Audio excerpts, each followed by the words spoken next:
Couch, start lifting weights and learn game. You're welcome. And now your man, Donovan Sharpe.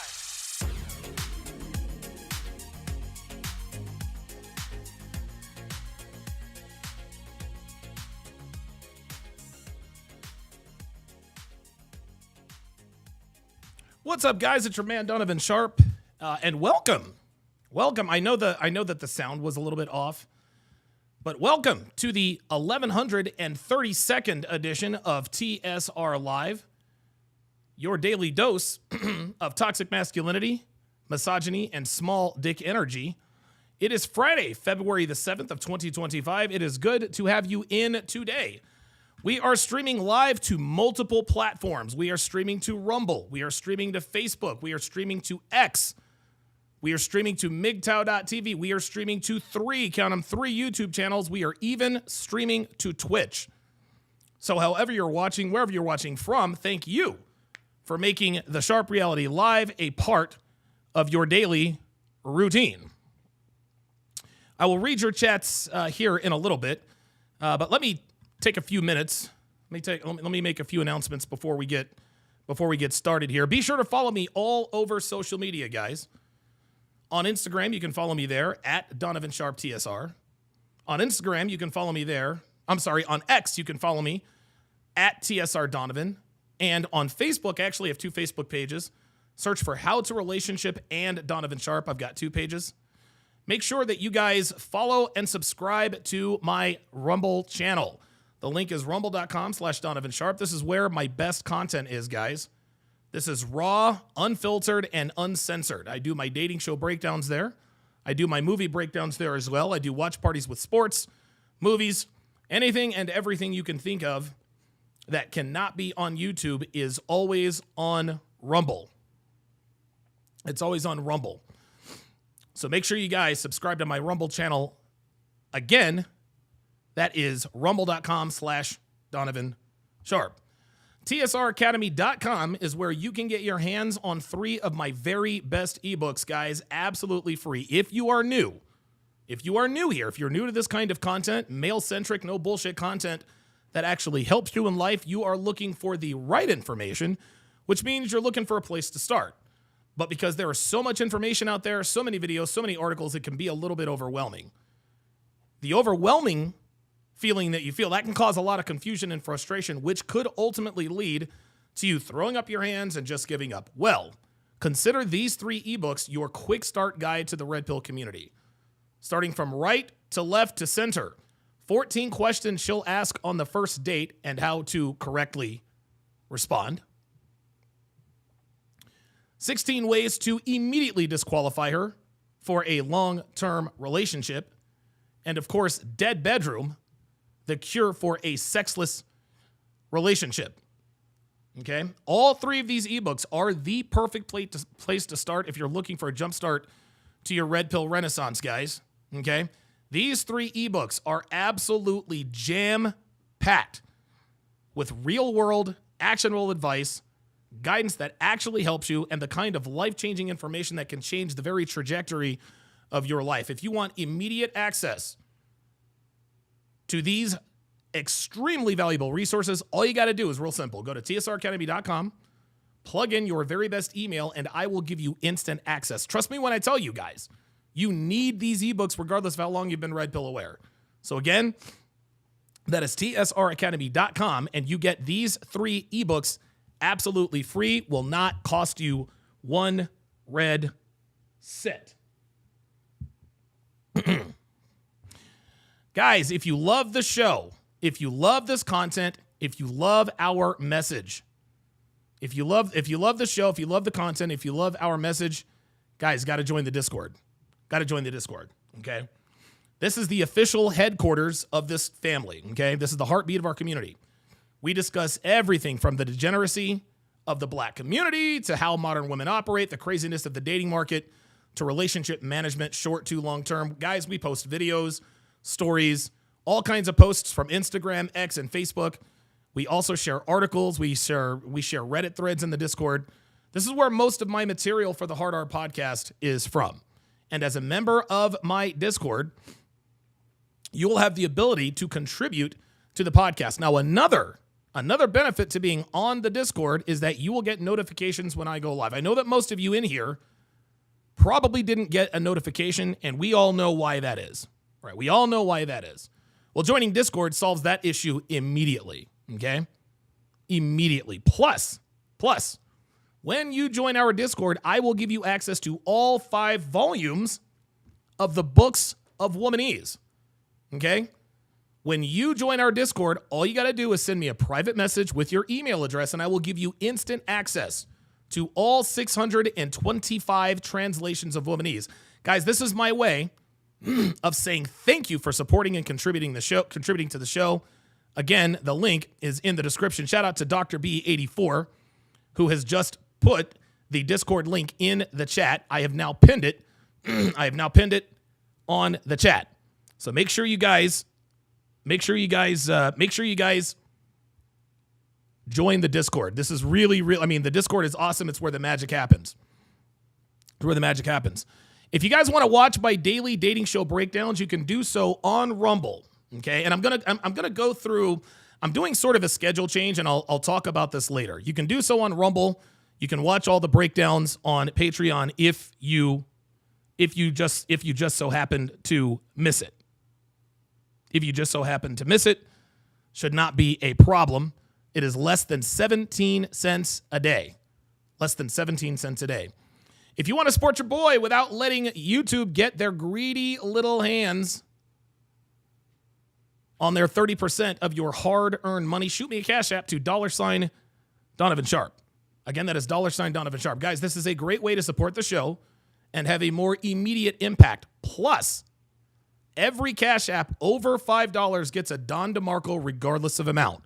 So if it's $10, $50, $100, $5, $6, $10, expect to hear this sound effect. So plug in $ Donovan Sharpe to support the show. And I've got my iPad right here. I've got my iPad right here, as well as the Cash App up and running. So as soon as you send it, I will be notified immediately. I'll shout you out immediately. Okay? So plug in $ Donovan Sharpe to support the show. I will read them off as quickly as I get them. And keep in mind, guys, you will see my legal name, which is Edwin Hopkins, when you send a Cash App to $ Donovan Sharpe. But that is indeed the correct destination for your support. Okay, that is it for the announcements. But as you guys know, it is Friday, which means I'm going to give you guys my Friday advice. For those of you who are still out here running through Heaux, building harems. Number 1, wrap your sausage. Number 2, call an Uber. Number 3, send that morning, after, or night of text. Now, the reason I tell you these things is because there are few things in this life that can turn a man's life completely upside down, literally overnight, than knocking up a yacht thought, a DWI or DUI, or a false EPAR accusation. Okay? An ounce of prevention, gentlemen, is worth a pound of cure, as the saying goes. But this axiom is way out of date given the current climate we find ourselves in. For men, an ounce of prevention is worth avoiding 18 years of child support, at least 5 figures in attorney's fees, and having your good name and reputation dragged through the mud, not to mention getting fired or losing your income because you are guilty until proven innocent. So in this case, an ounce of prevention is probably worth a little more than $250,000, increased blood pressure and decreased freedom. Gentlemen, if you wrap it up, then pull out, put hot sauce in the condom, then flush it down the toilet, got nothing to worry about. If you call an Uber to take you home rather than driving home drunk, you got nothing to worry about, okay? If you send her that morning after text, or in some cases, the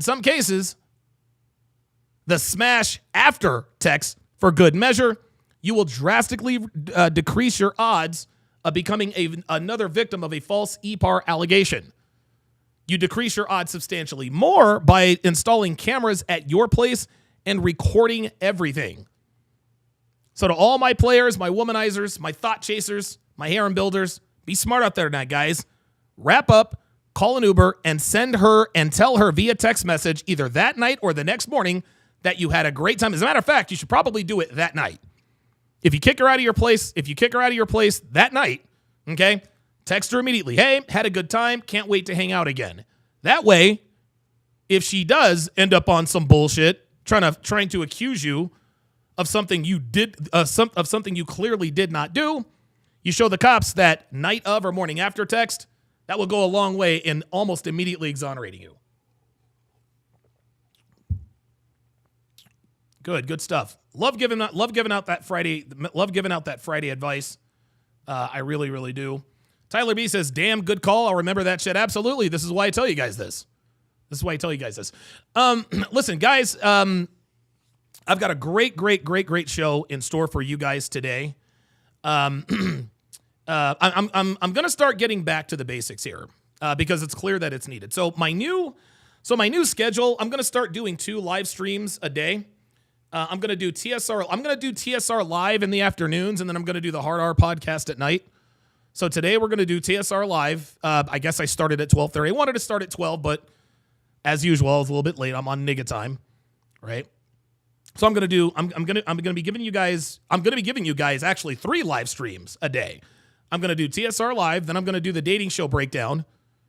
Then I'm going to do the Hard R podcast. Now I'm not going to be able to do the dating show breakdown until a little bit later. And the reason for that is because right after this podcast, I'm going to be doing another podcast with Glenn Lawrence. Be doing another podcast with Glenn Lawrence. Right after this, we're going right into it with Glenn Lawrence. As a matter of fact, I need to shoot him a text.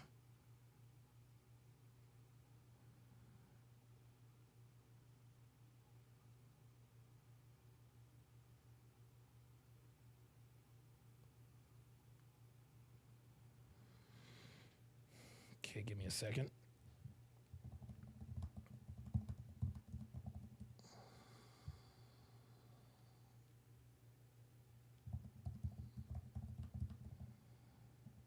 Give me a second here.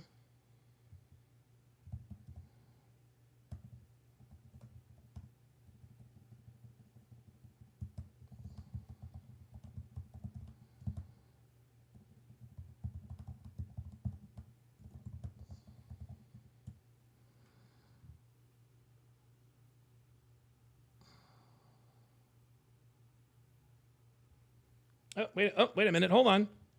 Hearing from Glenn now. This is all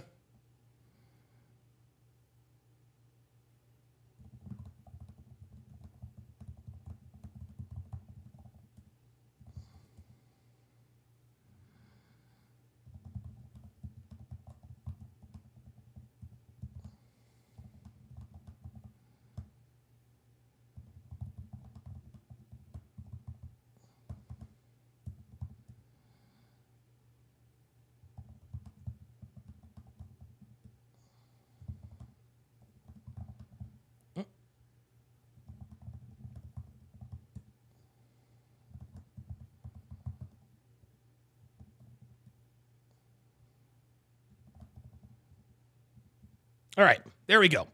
All right. So, Glenn and I, we're going to push that back, but just to sort of let you guys know what's going on here, I'm going to start getting back to the basics here because it's clear that it's needed. Okay. You guys know I was on Fresh and Fit last Friday night talking about womanese, and what was clear during that podcast is that a lot of us male-centric red pill content creators, we're gonna need to start getting back to the basics. The reason we know it's time, and I'm talking about myself and Myron, the reason we know it's time is because we've been getting a lot of remedial questions and comments in our chats and in our comments. And this is partially our fault. A lot of RP creators assume that if you're here, then you must know and fully understand all the basics.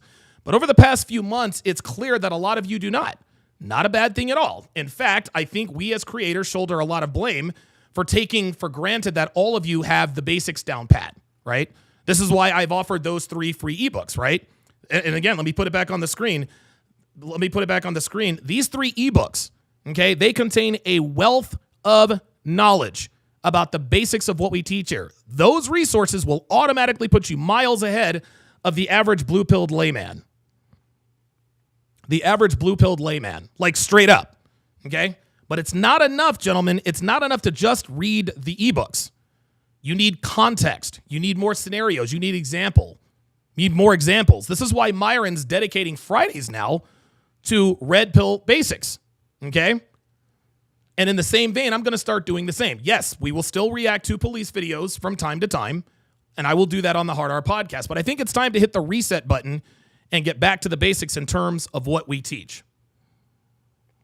Give me a second. Okay, communicating with Glenn.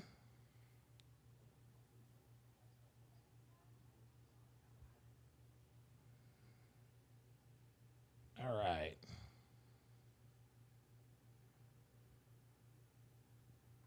Sorry, guys.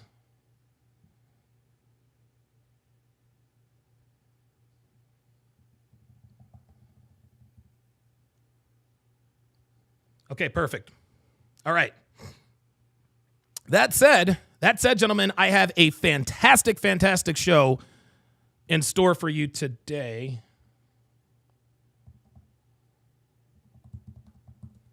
Okay, very good. I got a fantastic show for you guys today. I am going to be reacting to Pearl's debate with a militant feminist who literally lies to win arguments. That'll be a great breakdown. I'm also going to be talking about a woman who says that the idea of dating a mature man actually scares her, which tells you a lot about who she is and how she moves. But I'm going to start by reacting to an article. Let me go ahead and pull this up here. Quickly. And I know this is a little bit choppy here, but we will get through it.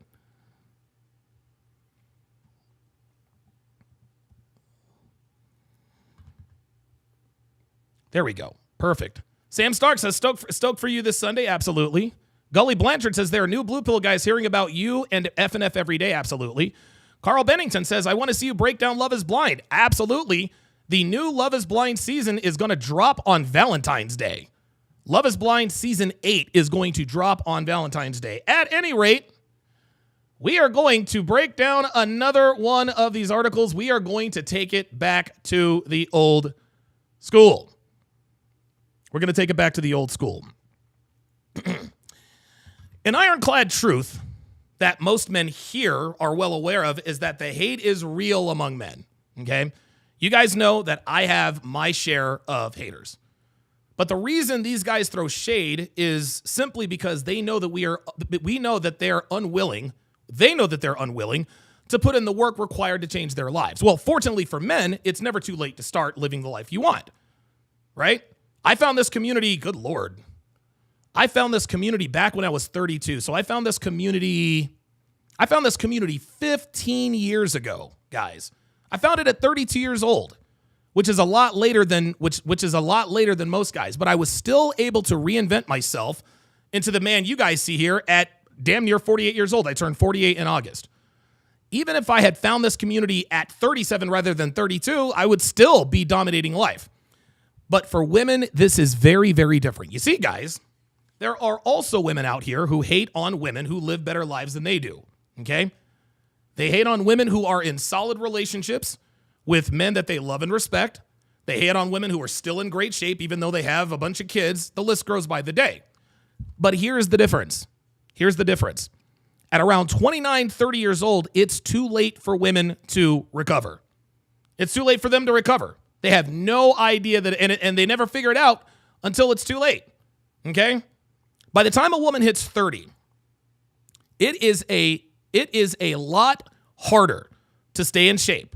And if she hasn't developed, healthy eating habits like eating right, exercising, and squashed bad habits like smoking, drinking, and sleeping around, it's way too late. Okay? And if a woman can't stay in shape, if she has bad habits, if she has a high body count, she cannot and will not be in a relationship of consequence with a man of value ever. Okay? So when they see other women living the lives they wish they could live, they throw shade. I'll bet she's totally miserable being married to an oppressive, misogynistic dictator. No, she's not. She's happy, she's relaxed, and she's appreciative. Right? Happy, relaxed, and appreciative. She probably eats rabbit food to stay that thin. No, she doesn't. She eats clean, wholesome, home-cooked meals and works out regularly. Okay? My haters would never admit out loud that they would love to live the life I live.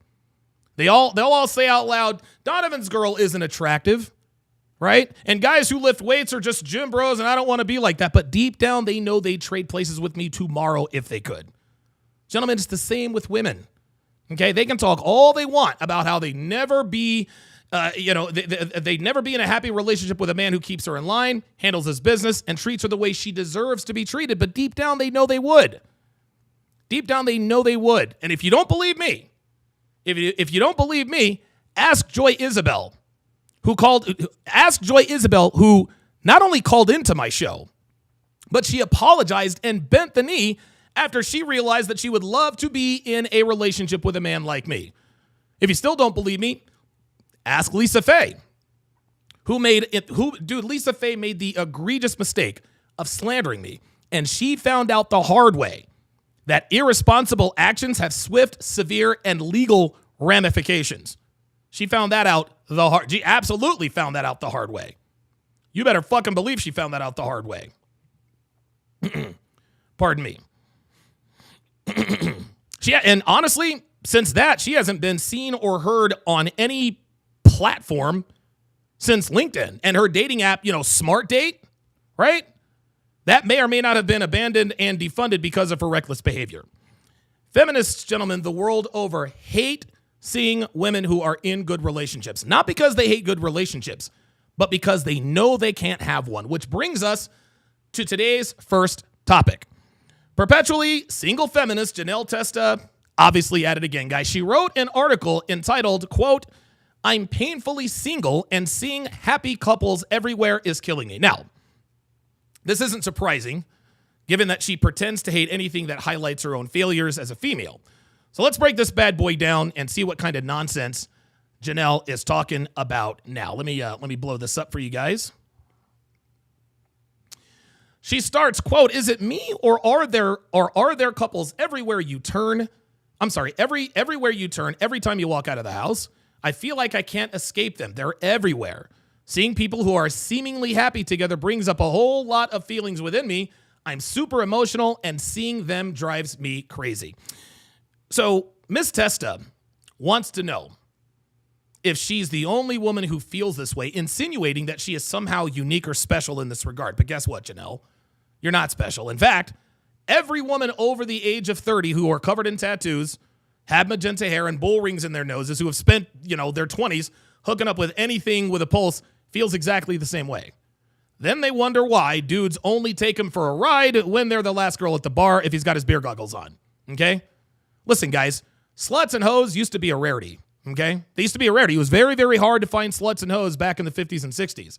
But now they're a dime a dozen. The problem is that these girls think that they're somehow special or unique because they have an unconventional tattoo or rainbow-colored armpit hair, right? And just like my haters get mad every time I post a picture of me doing things they wish they could do, it drives Janelle crazy when she sees women living the life she wants but can't have.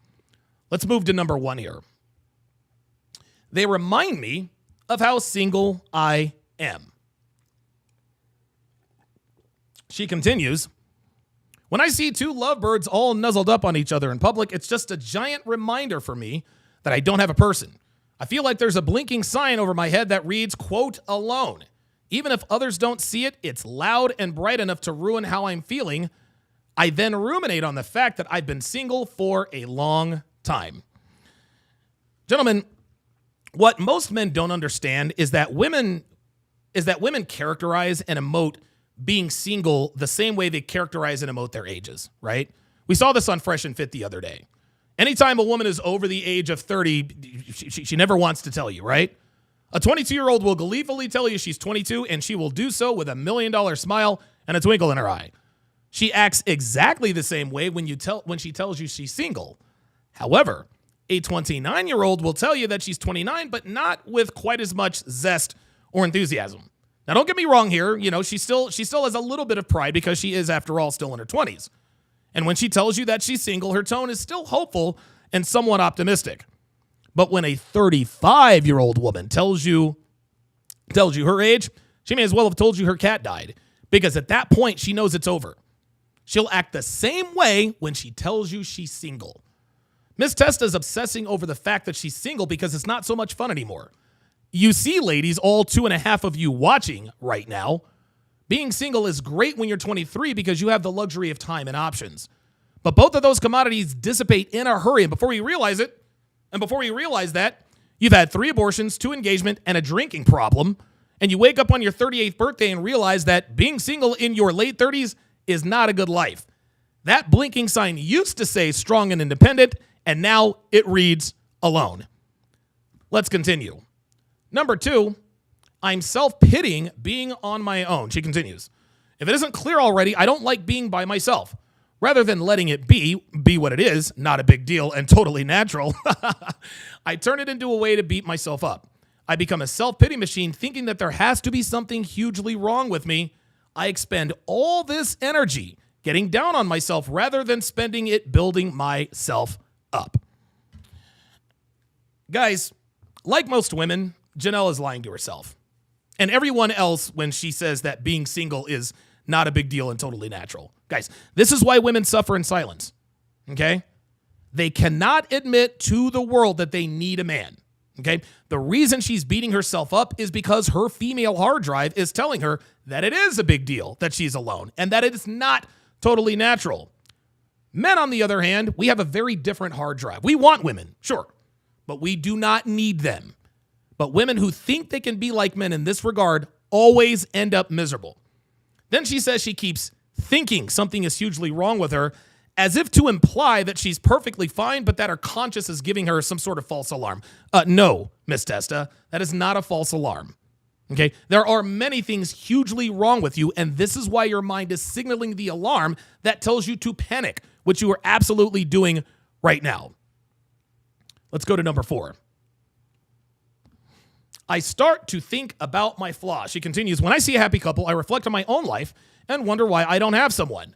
Then I start to feel like I'm fundamentally broken, like I have so many flaws that they are drowning me.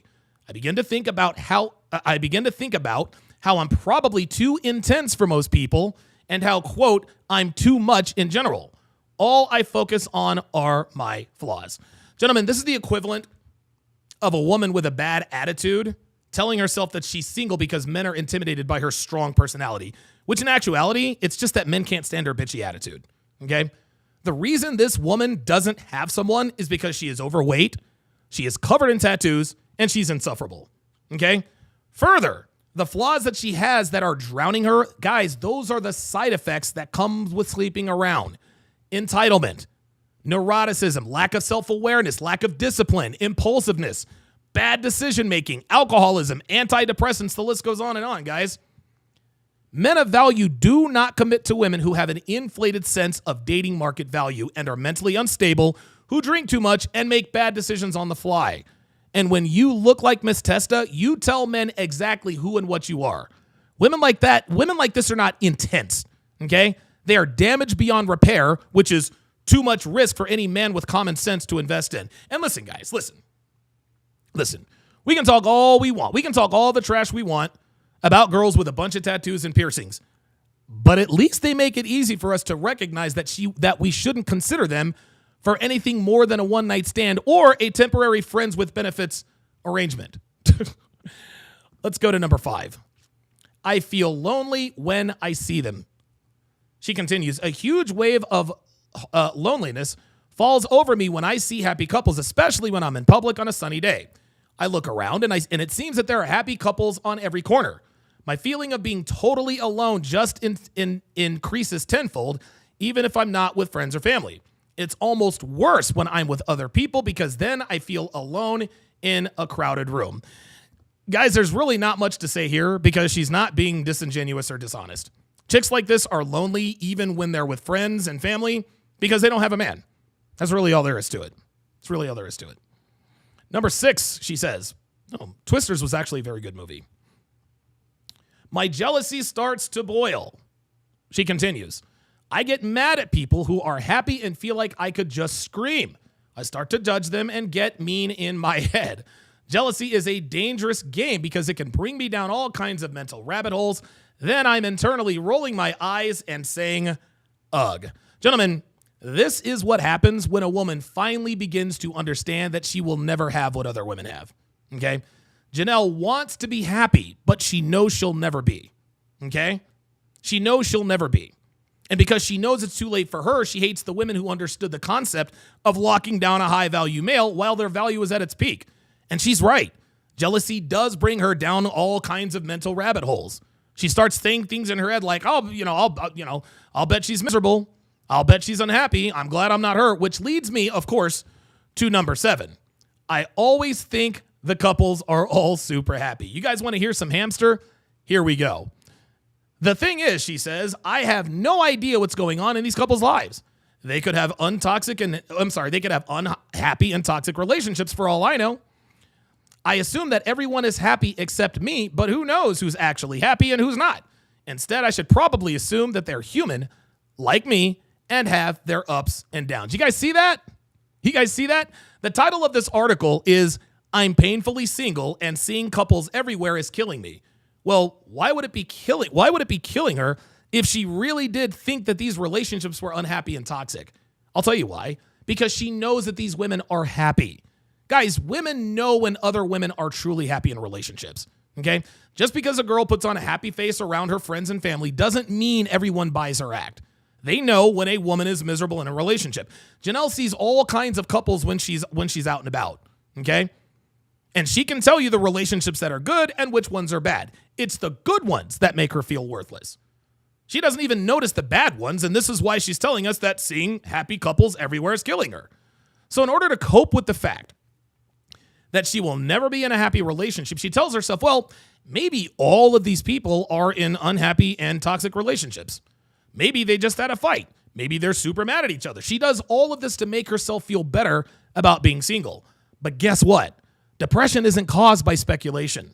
It's not caused by hypotheticals or what might be. No. Depression is caused by what is. And no matter how much Miss Testa tries to convince herself how miserable these couples might be, she knows that they're better off than she is.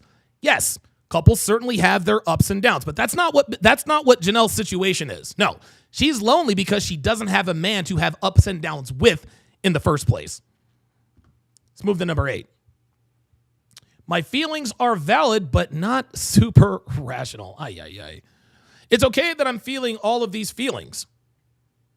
They're valid and they're allowed to be there. However, a wise person once told me that my feelings aren't facts.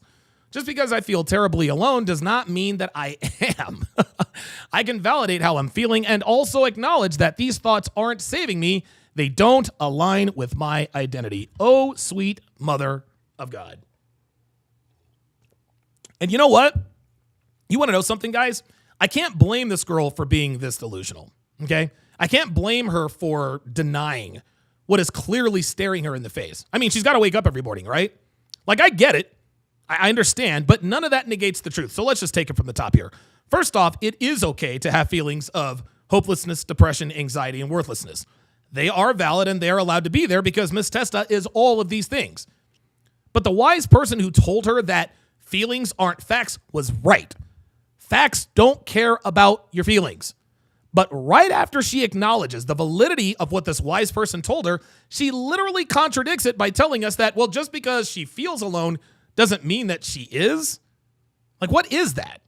Think about it. That's like me saying, well, Rollo Tomasi once told me that women never love men unconditionally. But just because I feel that Devin loves me conditionally doesn't mean she actually loves me. Like, for real? Like, seriously, how ridiculous does that sound? Then she says that she can validate how she's feeling and also acknowledge that these thoughts aren't serving her and that they don't align with reality. So what she's saying here is that even though she feels alone, worthless, depressed, and jealous, doesn't mean she actually is. No, that's not the reality, okay? She actually believes her feelings don't align with reality. She believes that her instincts telling her that the writing is on the wall about her life going forward are completely wrong and not rooted in reality and truth. Guys, this is the best example of a female's entitlement monkey having sex with her rationalization hamster and giving birth to a spawn that manifests itself into statements like this. I mean, dude, this chick is way the fuck out here. Unbelievable. Let's move to number 9. I'm afraid I'm going to be alone forever. I genuinely worry, she says, that I'm never going to find someone I'm compatible with because I've had a history of messy relationships. I'm growing and learning to be a better me, but that doesn't stop me from thinking that no one will ever love me. Okay, she is starting to acknowledge the truth here, guys. Okay? That wise person who told her that facts aren't her feelings probably indirectly told her that her history of messy relationships is going to cost her in the long run. Those messy relationships, those are the ones where she lied, she cheated, she deceived, she had noit robas, abortions, and did God knows what with God knows who. Messy means getting passed around, period. Yeah, she's learning to be a better person, but it's too late for her and she knows it. Okay? That's why it doesn't stop her from thinking that no one will ever love her. That's just how it works. That's how it works. Let's go to her number 10. I have a big desire for a relationship. Okay.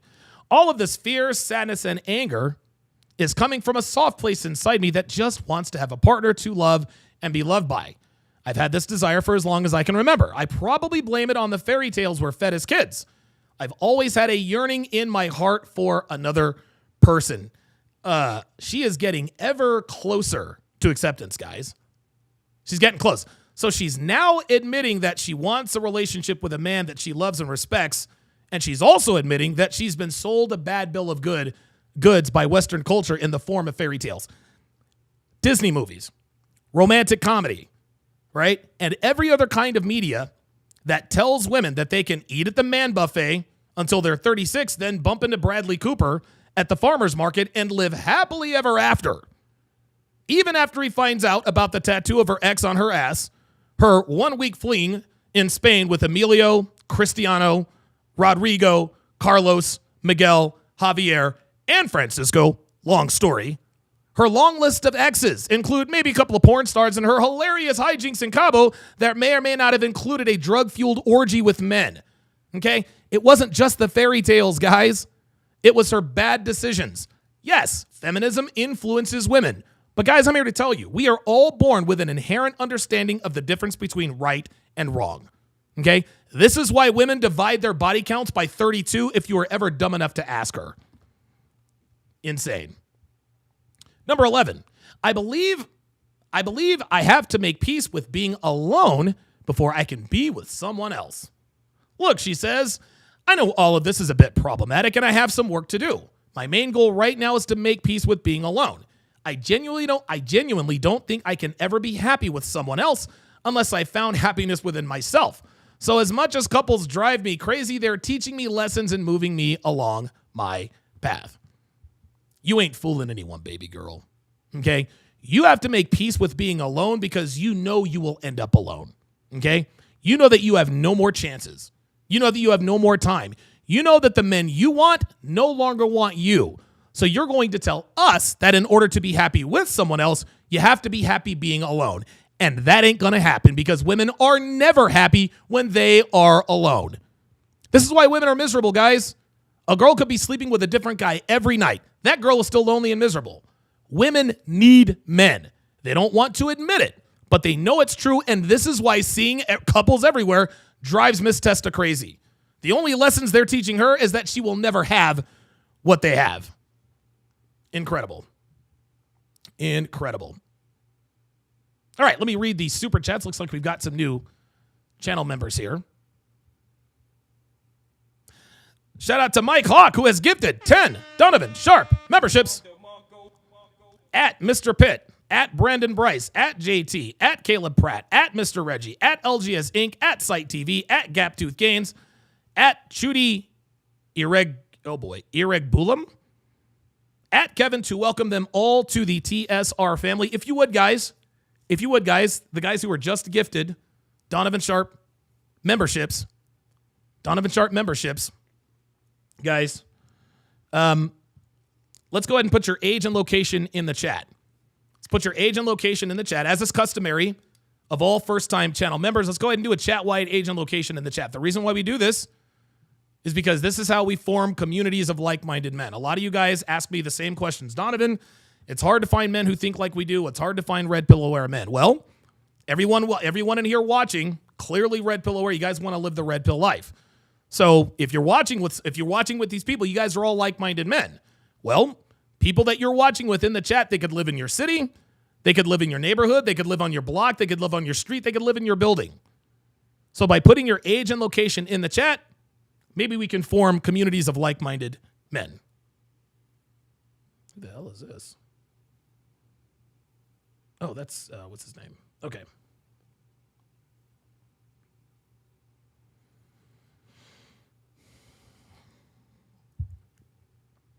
Excellent. We got people from San Diego. Jay Blaze is from Maine. We got people from Florida.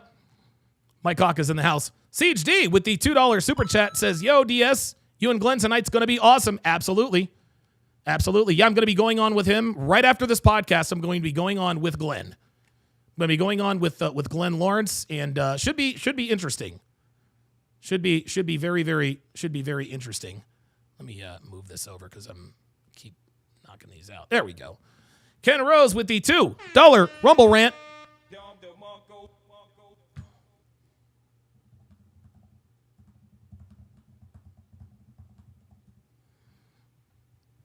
All right. Oh, Ravanu is 36, lives in North Las Vegas. Good stuff. We got people from Canada. Marcos out there from Sao Paulo. Yannick L'Italian out there in Fuck It.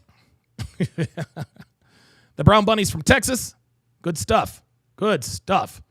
Yeah, Crimson Eclipse hails from Connecticut. Good shit, man. Good shit. Love to see this, guys. Love to see that we got. A community of like-minded men all over. Absolutely love it. Absolutely love it. Let's see. There we go. There we go. Excellent. Excellent. Keep them coming, guys. Listen. Make sure you guys hit the like button. Make sure you hit the like button. The like button, it is the most important metric that YouTube uses to push me up in the algorithm, okay? So if you want to see the channel grow, if you want to support the channel and you can't super chat or whatever the case may be, hey, likes are free. Likes are absolutely free. They are absolutely free. Hook your boy up. Let's hit that like button. Let us hit that like button. All right, good. Good shit. All right, very nice. Very, very nice. All right, we're going to react to another article here. We're going to react to another article. And again, guys, stay tuned. Stay tuned, gentlemen, because I'm going to be reacting to Pearl's debate with that militant feminist. Pearl's debate with that militant feminist is coming up. I'm going to be doing that here very, very soon. Let me check the Cash App. It closed on me. Okay. What does Cash App keep closing on me? Come on, Cash App. There we go. All right. Very nice. Very, very nice.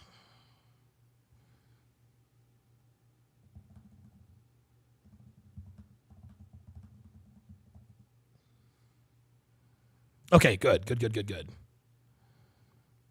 Just making inroads with Glenn.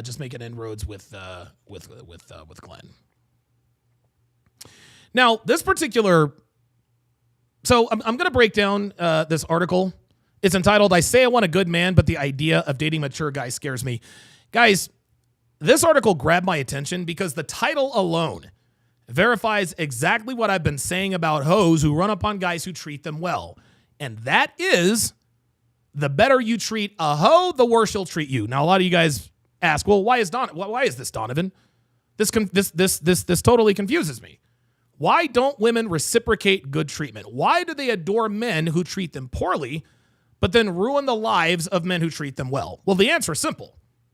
Despite what these hoes say out loud or on social media, girls who sleep around know that they're not worthy of being treated like a lady. Okay?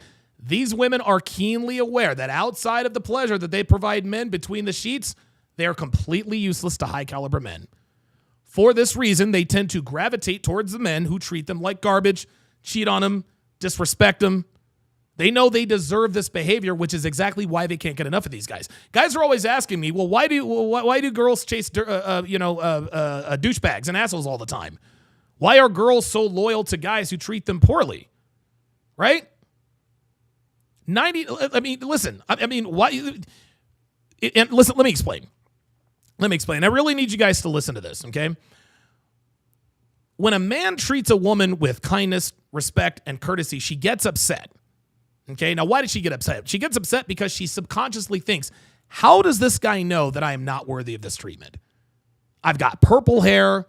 I've got a bull ring in my nose. I've got a giant tattoo on my thigh. I've got 3 kids by 2 different men, which is actually 2.5 because I'm not really 100% sure that Daniel is Daniel Jr.'s father, and I told him I still talk to my ex. Why is this guy clueless? When she asks herself these things, she will poke and prod the guy, read shit test, to make sure that he's not just pretending to like her for the purpose of only hooking up with her and then ghosting on her. But when she figures out that he's just another clueless dude who believes everything he hears about women, she will lie, she will cheat, and she'll disrespect him. Guys, understand this. Women absolutely loathe men who do not recognize them for who and what they are, and they will punish these guys with the anger of a jilted lover. Another reason why hoes treat good men terribly is because chaos, drama, turmoil, and dysfunction is all they know. It's all they know. And I'll give you an analogy here, okay? Girls like this, they're like an ex-con who's been institutionalized by prison, right? When they get out, prisoners, they don't know how to act. They can't handle freedom. They can't handle choice.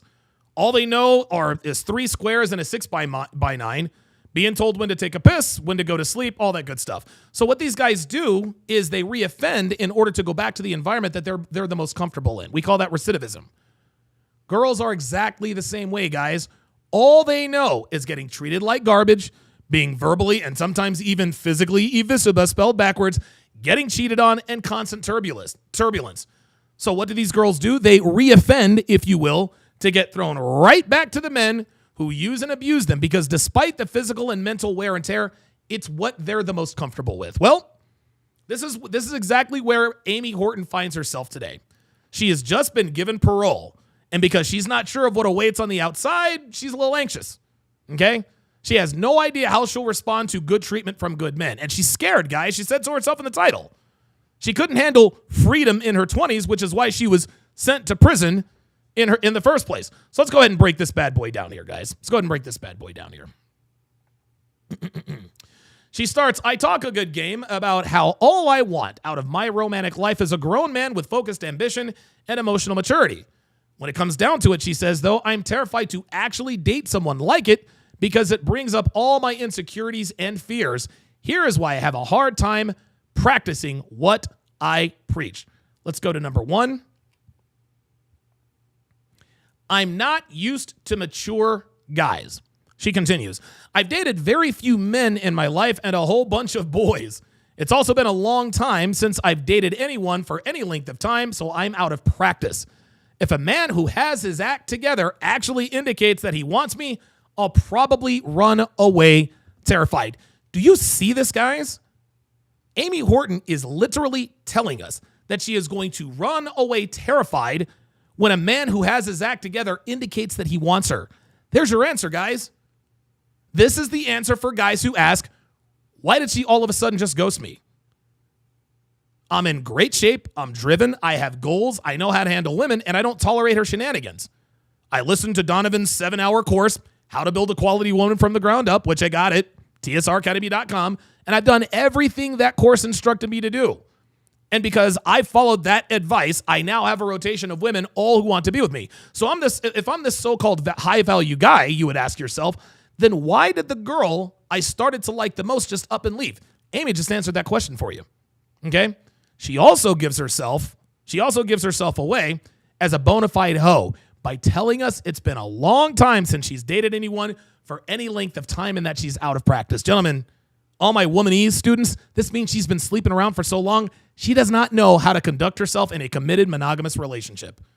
When guys wonder why a girl who says she wants commitment but can't understand why you don't want her texting her ex, going to the club, or being on social media, it's because she's been passed around for so long that her brain has been rewired to think that her promiscuous behaviors are healthy and normal.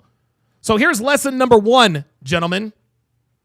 Never commit to a woman who tells you she hasn't been in a relationship in a while. Let me repeat that. Never, and I mean never, ever commit to a woman who tells you she hasn't been in a relationship in a while. And yes, there is a womanese translation for that. Take a look and listen. I haven't been in a relationship in 2 years. I've been fucking random guys for 2 years. Women always assume that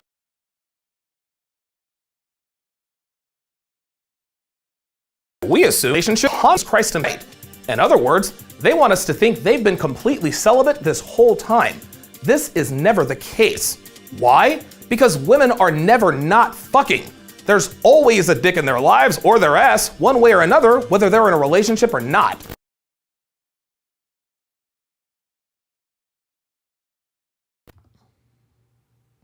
Womanese 101. Get it. Now, the reasons are obvious, and obviously I discussed this at length in Womanese 101. Reason number 1, if she hasn't been in a relationship in a while, she has exponentially increased her body count during that time, guys. A second reason is that her relationship mentality has atrophied. What does that mean? Here's what it means. This means that it will be incredibly difficult, if not impossible, to rid her of the behaviors that kept her on that bed hopping spree for so long. Gentlemen, do not waste your time on girls like this. Use them for bedroom fun, then throw them back for the next guy when you are tired of her. Number 2, I don't like feeling out of control. She continues. As much as I detest dating immature dudes, there's obviously something there that appeals to me subconsciously. I think I have a need to feel like I'm in charge of my romantic situations. It dates back to my childhood issues, I guess. I want to keep the upper hand. This makes absolutely zero sense. But this makes absolutely zero sense. Okay? But before I tell you why, let's take a minute here to translate some of the language that Miss Horton's using here. Because she's using words and descriptions that are purposely misleading, which indirectly dilutes what's really happening here. First of all, she just said immature dudes, okay? And earlier, stay with me here, guys. Earlier, she said mature guy, which is obviously the opposite, okay? She's also used the word boys and men to describe immature dudes and mature guys.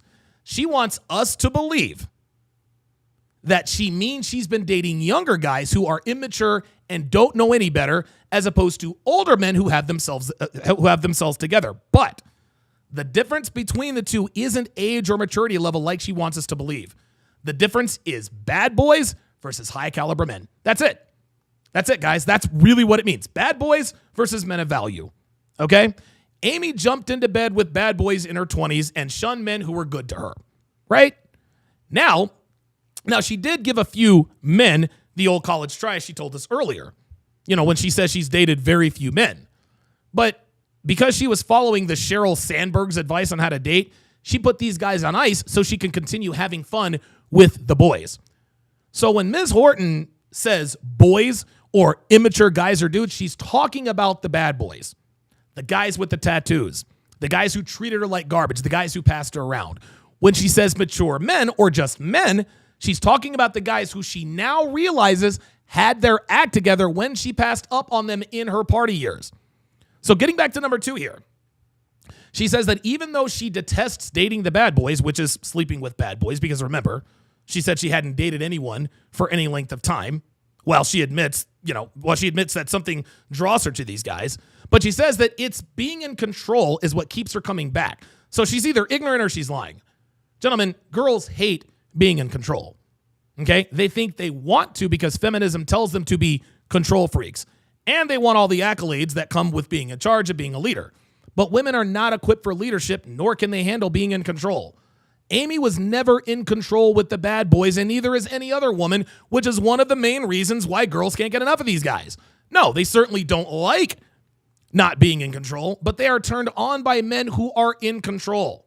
Okay? Your woman's not going to like a lot of things you do and say to keep her in line, but she respects them. The bad boys weren't afraid to piss Amy off. She couldn't control them with sex, and she was unable to manipulate them. She couldn't control these guys, and that's why she stuck around. But what she doesn't know is that she will never have the upper hand with high-value men. She has no idea that any man she feels like she can control and have the upper hand with is a man she will be unable to respect, and she'll be right back at square one when she cheats on that guy with Dave, the unemployed garage band guitar player, who may or may not have an outstanding warrant because he owes back child support. Let's go to number 4. Number 4. I have, she continues, an unhealthy familiarity with dating boys. God. It might not be a good thing, she says, but it's what I know. I understand emotionally stunted and immature men, and something in me wants to take care of them. A friend once told me that I have a savior complex, and she's not wrong. I know it's not my responsibility to fix guys, but old habits die hard. This is a very typical flaw in female nature. Okay, especially now because women sleep around as a matter of habit. What I'm talking about here is women being affected by men they think they want to fix. Okay, here's how it goes. They start sleeping with a bad boy. The bad boy cheats on her, calls her names, treats her like garbage, the whole nine, right? Now, we all know that the worse you treat hoes, the better they treat you, which means that eventually she'll fall in love with you as they always do with these bad boys. So now she's invested emotionally, and she starts entertaining thoughts of a long-term relationship with these bad boys. And because today's women want beta behavior from alpha males, they try to change or fix him so that they can satisfy both sides of their dualistic mating strategy, also known as good genes, good dad. We also call it alpha fucks, beta bucks. But what women do not understand is that if they are successful in taming the wild stallion, she will lose that visceral attraction to him because, number one, he's not the same person he was when she met him. And number two, she realizes that she can control him, and women are not turned on by men they can control. This is a paradox that so many women find themselves in all the time. But because women are grossly unaware that they destroy anything and everything they have sole control over, they cannot help but to nag. And if the man she's nagging is weak-willed and has a scarcity mindset or isn't steadfast in his beliefs, eventually he will cave in and submit to her whims. Now, some of you guys are probably wondering, well, why do women do this, Donovan? Why do they never realize that they've always fallen out of love with the men that they are successful in bending to their will? And the answer is simple. It's because they're women. And this is just what women do. You see, gentlemen, when a woman tells you to change your wardrobe or shave your beard or cut your hair, she is testing your manhood without even realizing she's doing it. She has no idea that her operating system, which is running in her subconscious, is asking her, does he wear retro gaming t-shirts because he likes them or because he's trying to be unique? Did he grow a beard because he simply wanted to, or did he grow a beard to become more attractive to girls? Let's see if this guy really is who he appears to be. And that's when she starts nagging you about changing things that are seemingly inconsequential, but turn out to be the very reason she leaves you. So here's lesson number 2, guys. If you allow a woman to change you, she will lose attraction for you. If you let her change anything about you, you have failed a shit test. Never, ever, ever forget this. Let's go to number 5. I'm not usually attracted to grown men, she says. I know this sounds ridiculous, but I've always been into guys who are my own age or younger. For the most part, I don't feel physical chemistry with older men. There are always exceptions to the rule, of course, and not all emotionally developed men are older than me. But this has been the general trend. Do you see what she's trying to do here, guys? Has anyone else picked up on this?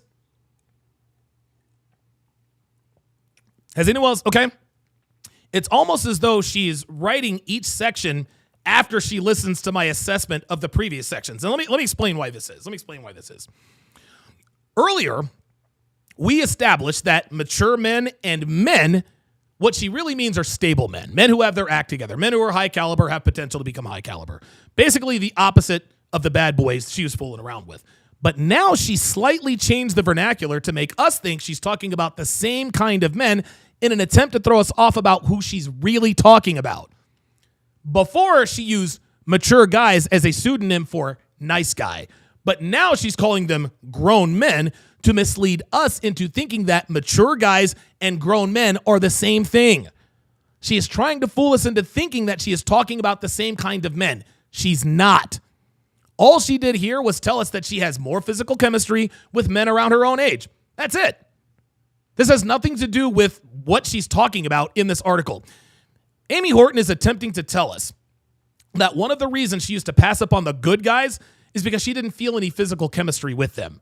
But the mature guys she's talking about are not the same as the grown men she just described.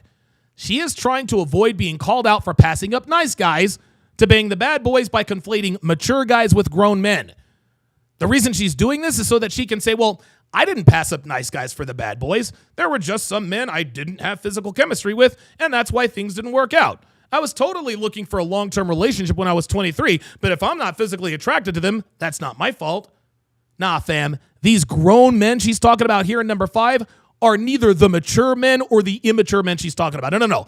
They are a separate group of men she is trying to group in with the good guys so that she can claim she gobbled bananas for noble and just reasons. Fuck out of here, man. These bitches think we're stupid. Nice try, Amy. Number 6. I have a hard time being vulnerable. She continues. I'm very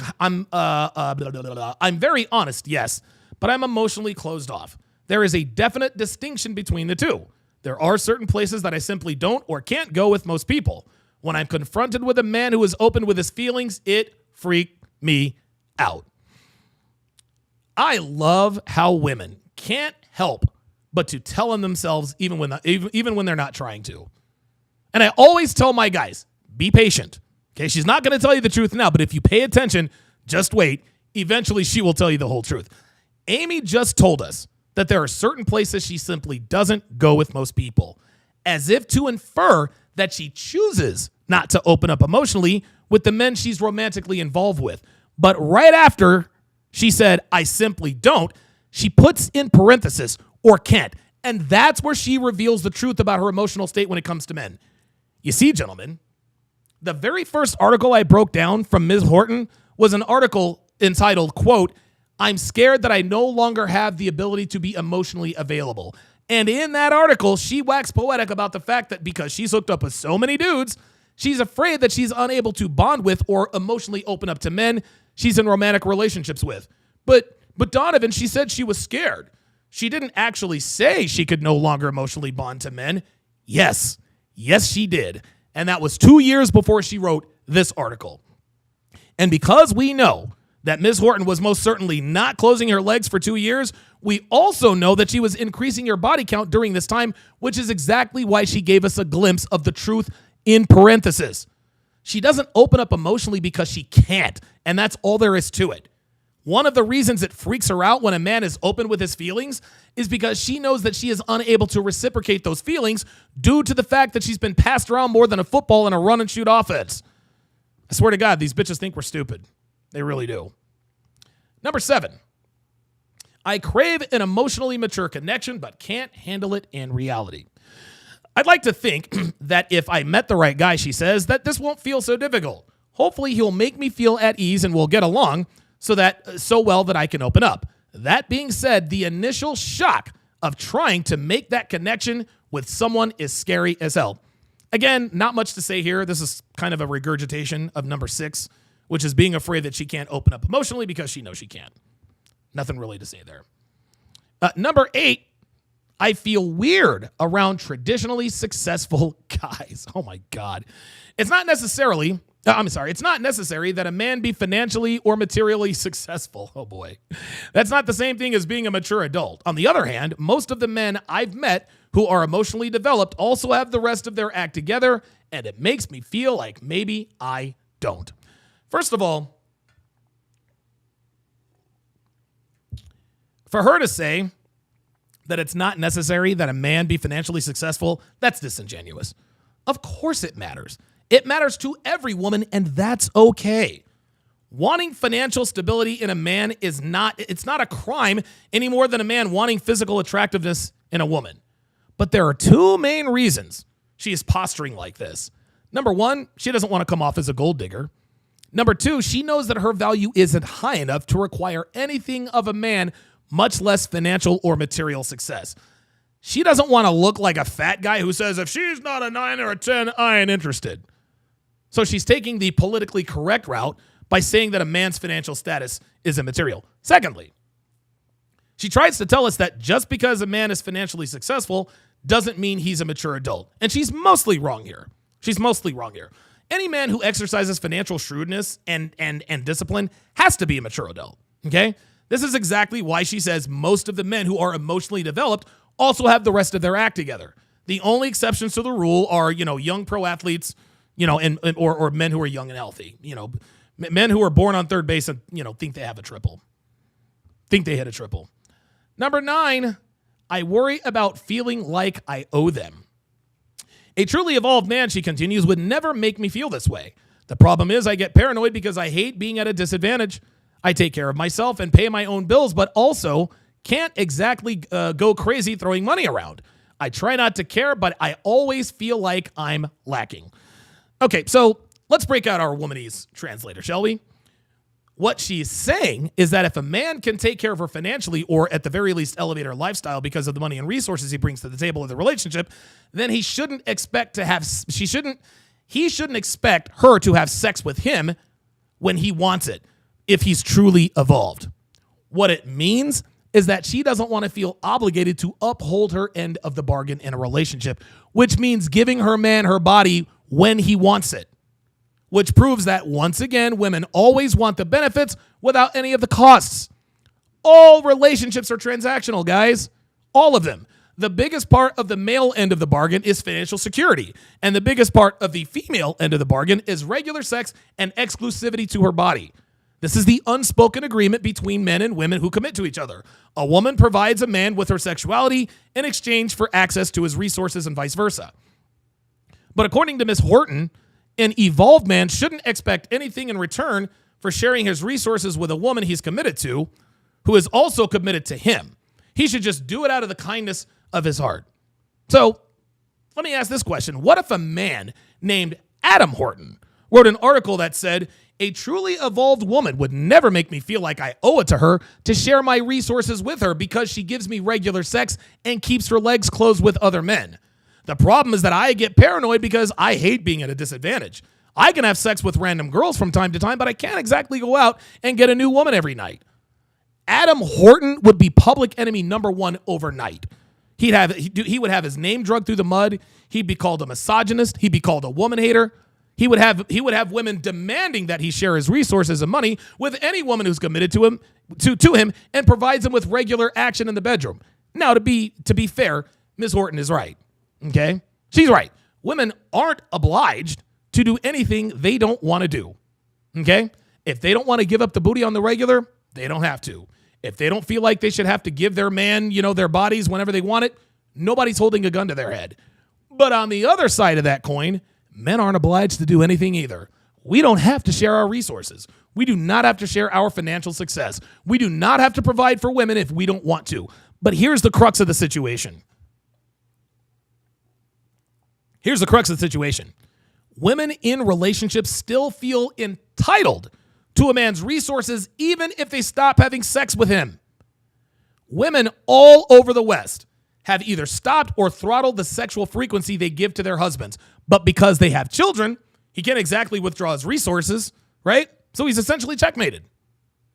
Okay? But if their husbands step out on them on account of the lack of his wife's sexual availability, now it's a problem. A wife can close her legs and expect her husband to uphold his end of the bargain. But if a man cheats on her because she's withdrawn her sexual availability, she loses her fucking mind and cries the typical rhetoric, men are dogs, men cheat, men can't be trusted. Here's another thing. If a girl's boyfriend were to go broke or lose his job and her lifestyle gets downgraded because of his financial decrease, she leaves him, right? But if a man decides to leave because his woman isn't giving him sex anymore, he is vilified as a philanderer and an adulterer. The fact of the matter is that women characterize their end of the bargain as a debt that we owe to make sexual availability sound like it's forced or obligatory in order to give themselves permission to abandon their end of the bargain without consequences. They feel like they have the right to enjoy a man's resources even if they stop giving men their bodies. But then they want to turn right around and demonize men if they withdraw their money and resources or find another woman because his woman gains weight or stops putting out. So no, women don't have to do anything they don't want to do. You do not have to feel obliged. But guess what, ladies? Neither do we. Let's continue. Number 10. I'm not interested in a standard lifestyle. Oh, okay. Again, she continues, there are exceptions to the rule, but most mature men that I meet are pretty stable in their lives. They have good jobs and they want a steady relationship and usually a home and a family and all the trappings. That just isn't for me, but I don't want to end up with an irresponsible bum either. You know, a lot of women these days say they don't want to have kids or start a family. Now, this isn't necessarily a bad thing because I've always said that just because you can doesn't mean you should. And that, of course, includes having children, right? Every man can be a father, but some men just aren't cut out to be a dad. It's the same with a woman. Any female can become a mother, but not all of them are cut out to be moms. So Amy telling us that she doesn't want kids or a family, that's not alarming. And to her credit, at least she's being honest. At least she's being completely honest and doesn't appear to habitually, mislead men into believing she wants kids, then pulls a bait and switch by faking, by unplanned pregnancy. Then she says she doesn't want to end up with an irresponsible bum, but what she fails to realize is that she's in no position to be picky, okay? She's in her early 40s, not in her early 20s. And what she just described in terms of the man she wants is a man who is well off financially but doesn't want kids and lives a non-traditional lifestyle, right? Now, these men certainly exist, but they're not interested in long-term relationships with women like Amy Horton. They'll use women like her for one-night stands from time to time in case they're in a slump or put them on their roster to maintain their abundance mindset. But they don't take these bitches seriously for anything outside of sex. Listen, man, Amy Horton can want a high-value man all she wants. That's not against the law. But I wanted to be center fielder for the New York Yankees, and that ain't happening either. Number 11. I hate to admit that mature men test my confidence. I like to think that I've made great strides in the past few years and that I'm fairly self-confident now. It certainly feels that way until I come up against a guy who challenges the way I see myself and also the way I see men. I can't take a position of superiority and I don't want to be inferior, but I don't feel equal. This is the inner conflict that feminists regularly grapple with, okay? They're attracted to men who are superior to them. They're attracted to, that's in their biological makeup. But they don't want to be inferior, which is the feminist programming, okay? This is one of the main reasons why most modern women today are confused. The feminist in any given woman wants the appearance of equality with a man who is superior to her. But when they get with a man who actually is superior, they naturally feel inferior, which both arouses and baffles her. What Miss Horton is asking for is an alpha male who exhibits beta traits. She wants a high-value man who checks off all the boxes on paper, but wants him to dial back his power level to make her feel equal. And unfortunately for her, it don't work that way. A man in demand is never going to purposely make himself appear to be weaker or inferior just to appease his woman's insecurity about her value being lower than his. The reason women like Amy want to feel equal is because they want to maintain that abundance mindset. They like the feeling that comes with knowing that she can upgrade anytime she chooses. And as we have seen over the years, the abundant mindset causes women to regress. Knowing that they can get sausage anytime they want to, that removes the incentive to maintain or increase their value. They gain weight, they close their legs, and they behave any way they want to. Women like abundance because it's a lot easier to just exist without worrying about their men going anywhere. But when they get with a man who is superior to her, that abundance disappears and is replaced with scarcity. And even though women hate this feeling, this is good for both them and their men. Okay? Abundance causes women to regress. Scarcity causes women to progress. Knowing her man can get sex anytime he wants gives them incentive to maintain or increase her value. She's motivated to stay fit. She's motivated to give her man sex anytime he wants it. She's motivated to stay in pocket. Women don't like scarcity because it's a lot harder to keep themselves together to keep their men from stepping out on them. Again, abundance causes women to regress and scarcity motivates them to progress. Men are the polar opposite. We are absolutely the polar opposite, okay? Abundance is good for us, while scarcity is bad for us. Today's women want the easy solution, guys, okay? They rarely do what's difficult, but they want the rewards that come with doing what's hard. They want the hot body without having to hit the gym and watch their diets. They want a man who's superior to them, but then they don't want to feel inferior. Women always want it both ways, which seamlessly segues into number 12. I love the idea of a deep partnership, but not the work that's involved. Unbelievable. I'm not actually that different, she continues, from the rest of my generation in some ways. I'm used to the ease of being single, and while ideally I like a deep and loving adult relationship, I also know that it takes time and energy that I'm not sure I'm willing to give up. There you have it, guys. There you have it. Amy just told us exactly what we already know about today's females. They want the benefits of being in a committed relationship without having to give it the freedom that comes with being single. They want to pay off, but they don't want to pay. At some point, women do figure this out, but by the time they're willing to pay the price, it's too late. They don't have enough dating market equity to cash in. So they end up with the men that they rejected in their 20s, and it serves them right. Serves them right. Number 13. I'm honestly terrified when someone actually chooses me. She continues. I'm always falling for men who are unavailable in some way or another. I hate that I'm like this, and I know that I operate this way because it feels safer than engaging in risky vulnerability with someone who truly wants to be with me. Since when is sleeping with bad boys not risky behavior? Since when is having unprotected sex and emotionally investing in men who are bad for them safe? Amy's not terrified when someone actually chooses her. She's not afraid of risking vulnerability because she's done that her entire adult life with the wrong men. No, what she's really afraid of is that the men she chooses not choosing her. That's what she's really terrified of. Women like her engage in risky behavior all the time. So pretending that she's afraid of the risk is a ruse to make us believe that she isn't risky, which of course is a telltale sign of a slut. And she knows it. She knows it. Number 14. Number 14. I've been alone so long that dating a grown man actually baffles me. She continues, I've not had many mature relationships in my life. I've been in love and I've had serious boyfriends, but there was often an element of childishness to our interactions. We never really discussed our futures together or acted adult. Now I feel like I don't even know how to begin. This is what goes back. This goes back to what I talked about at the beginning of the video. Most of her relationships have been with assholes who treat her like garbage. Like I said, guys, Amy's used to dysfunction. It's all she knows.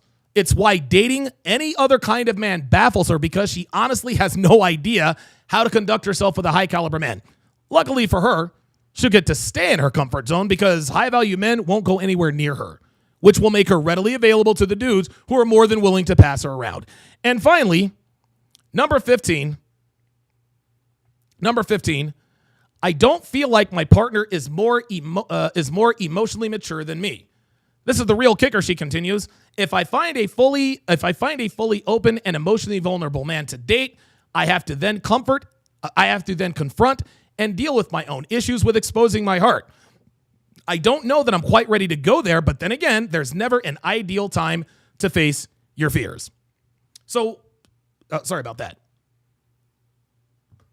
Okay, so once again, guys, the heading has nothing to do with what she wrote in this section, which seems to be sort of a recurring theme with these bold authors. But let's talk about what she pointed out here. Let's talk about what she... Oh, wait a minute, that's Glenn.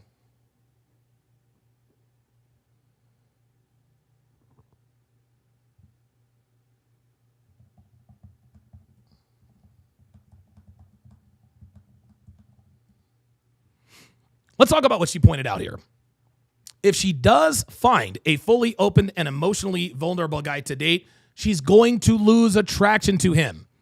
Okay? Women may like the idea of dating a man who is emotionally vulnerable because it looks great in movies and television, but women never stay with these guys. Why? Because vulnerability is weak, and women do not like or respect weak men. Guys, I'm here to tell you, pouring your heart out to a woman and doing things like having cute little chats about your feelings over lattes and vegan shortbread cookies, it dehydrates her lady parts in a hurry. Women don't want this, guys. They don't want this. They think they do, but they don't. And again, I speak from firsthand experience, guys. This is exactly why women don't stay with men who are emotionally vulnerable. And if they do stay with these men, they take advantage of their vulnerability because they despise weakness. So why on earth would we as men purposely make ourselves weak and vulnerable to women when they've showed us time and time again that they can and will take full advantage and exploit our weaknesses and vulnerabilities? Okay? That's the equivalent of a boxer intentionally dropping his left hand against Deontay Wilder, who arguably has the greatest right hand in history. What sense does that make? At the end of the day, gentlemen, women like Amy Horton, they're scared to date mature men because, number one, they know they're not turned on by them and don't want to end up with them. And number two, if they do run up on a dude who's worth a damn, they know he's not going to commit to her long term. And women simply do not handle rejection well at all. All this fear is ego. Okay? Amy doesn't want her ego bruised when a man of value tells her, thanks, but no thanks. I'm not looking for anything serious right now. When she angles for a relationship with a man she actually respects and loves, but find out days later he's on a weekend getaway with a hot 21-year-old who never met a recipe she didn't like, doesn't believe in putting a lock on her phone, and actually admits she likes doing things to make her man happy. She's even more baffled as to why she can't find this girl anywhere on social media. Ain't that something? Ain't that something? John Anderson with the $50 super chat. Appreciate that. Very, very much. Wish you had said something, but I appreciate that $50 super chat. Ken Rose with the $5 super chat. Abso-freaking-lutely. Abso-freaking-lutely. Let me check and see if any, all right, very good. Okay. Okay, very good. Let me, TB Osama says, Unk spitting facts. You know it. You know it. Yep. Hell yeah. That's all I know how to do, y'all. Luke Perry says that this is an awesome rant. Yep. Absolutely. I can do this every day. I can do this every day. Rogue Nation says this seems scripted. Yep. Yes, it is. It's scripted by me. Unfinished Business says Horton or Horton. Yeah, Horton. Absolutely. Crimson Eclipse says I can fix him. Azariah says, hoodie and beanie on the inside, bruh, come on. Oh, wait a minute. Whoa, hold on a second. What's wrong with my, hold on. Wait. Why you hating on the swag, man? Why you hating on the swag? No, Azariah, what you have to understand is that I'm not a flashy dude. I'm really not, okay? I own really nice clothes. I don't wear them on the regular. I don't wear them online. I've got a few really, really nice cars, but that's the only, my cars when I'm out and about, that's the only inkling that people would ever have if I had money, you know, or that's the inkling they had. That's the inkling that, okay, maybe that guy's got some money because he's driving XYZ car. But no, I'm not a flashy dude. Don't hate on the swag, man. Don't hate on the swag. Actually, I think this hoodie is like 5 years old. So I don't know. Maybe you do have a point there, Azariah. But don't worry about what I'm wearing. Worry about the message, goddammit. Worry about the message. Robert Eliezer says, I can't hate on the Eagles gear because I'm a bitter Jags fan. Oh, boy. Eesh. Somebody asked, Wild Hades 3 says, who do you think is going to win the Super Bowl, Donovan? If it's a one-score game, the Chiefs are going to win. If it's a one-score game, the Chiefs are going to win. And the reason why the Chiefs will win is for two reasons. Number one, because Mahomes listen, Patrick Mahomes is exceptional in high-leverage situations. But the second reason is because they will most assuredly get the right call. You guys know how it goes, man. Anytime there is in a high-leverage moment, when there's a high-leverage moment that gives the other team the advantage, the referees are going to give the Chiefs the advantage. It happened 2 years ago in Super Bowl 59. James Bradbury held Juju Smith-Schuster. He had been getting away with that all game long, but they chose to call it at that point. Here's the second reason. The Kansas City Chiefs, the last two Super Bowls they've been in, that they've won, not one single holding call on their offensive line. Not one holding call against the Eagles, not one holding call against the 49ers. So if it's a one-score game, the Chiefs are going to win. It's going to be a blowout, gentlemen. That's the only way the Eagles win. That's the only way the Eagles are going to win. If the Eagles win this game, it's going to have to be 48-10, 52-20. We're going to have to blow out the Chiefs. We're going to have to blow out the Chiefs. We're going to have to do it quick. We're going to have to boat race those boys. Okay? We need to end this game in the middle of the third quarter. That's what we need. That's what we need to do. Because if this game is close, Kansas City is definitely going to win. We absolutely have to blow out the Chiefs if we want any chance.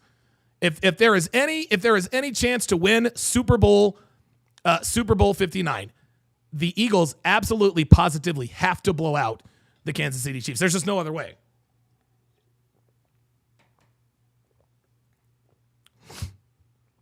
TD Hutch says wealthy people are not flashy. Nope. No, we are not. No, we are not. Dude, I'm gonna tell you what, man. Like, dude, like walking around in flashy clothes, guys, makes you a target. Like it does. It does. Luke Perry says, talking about football, where's Armando the expert? Yeah.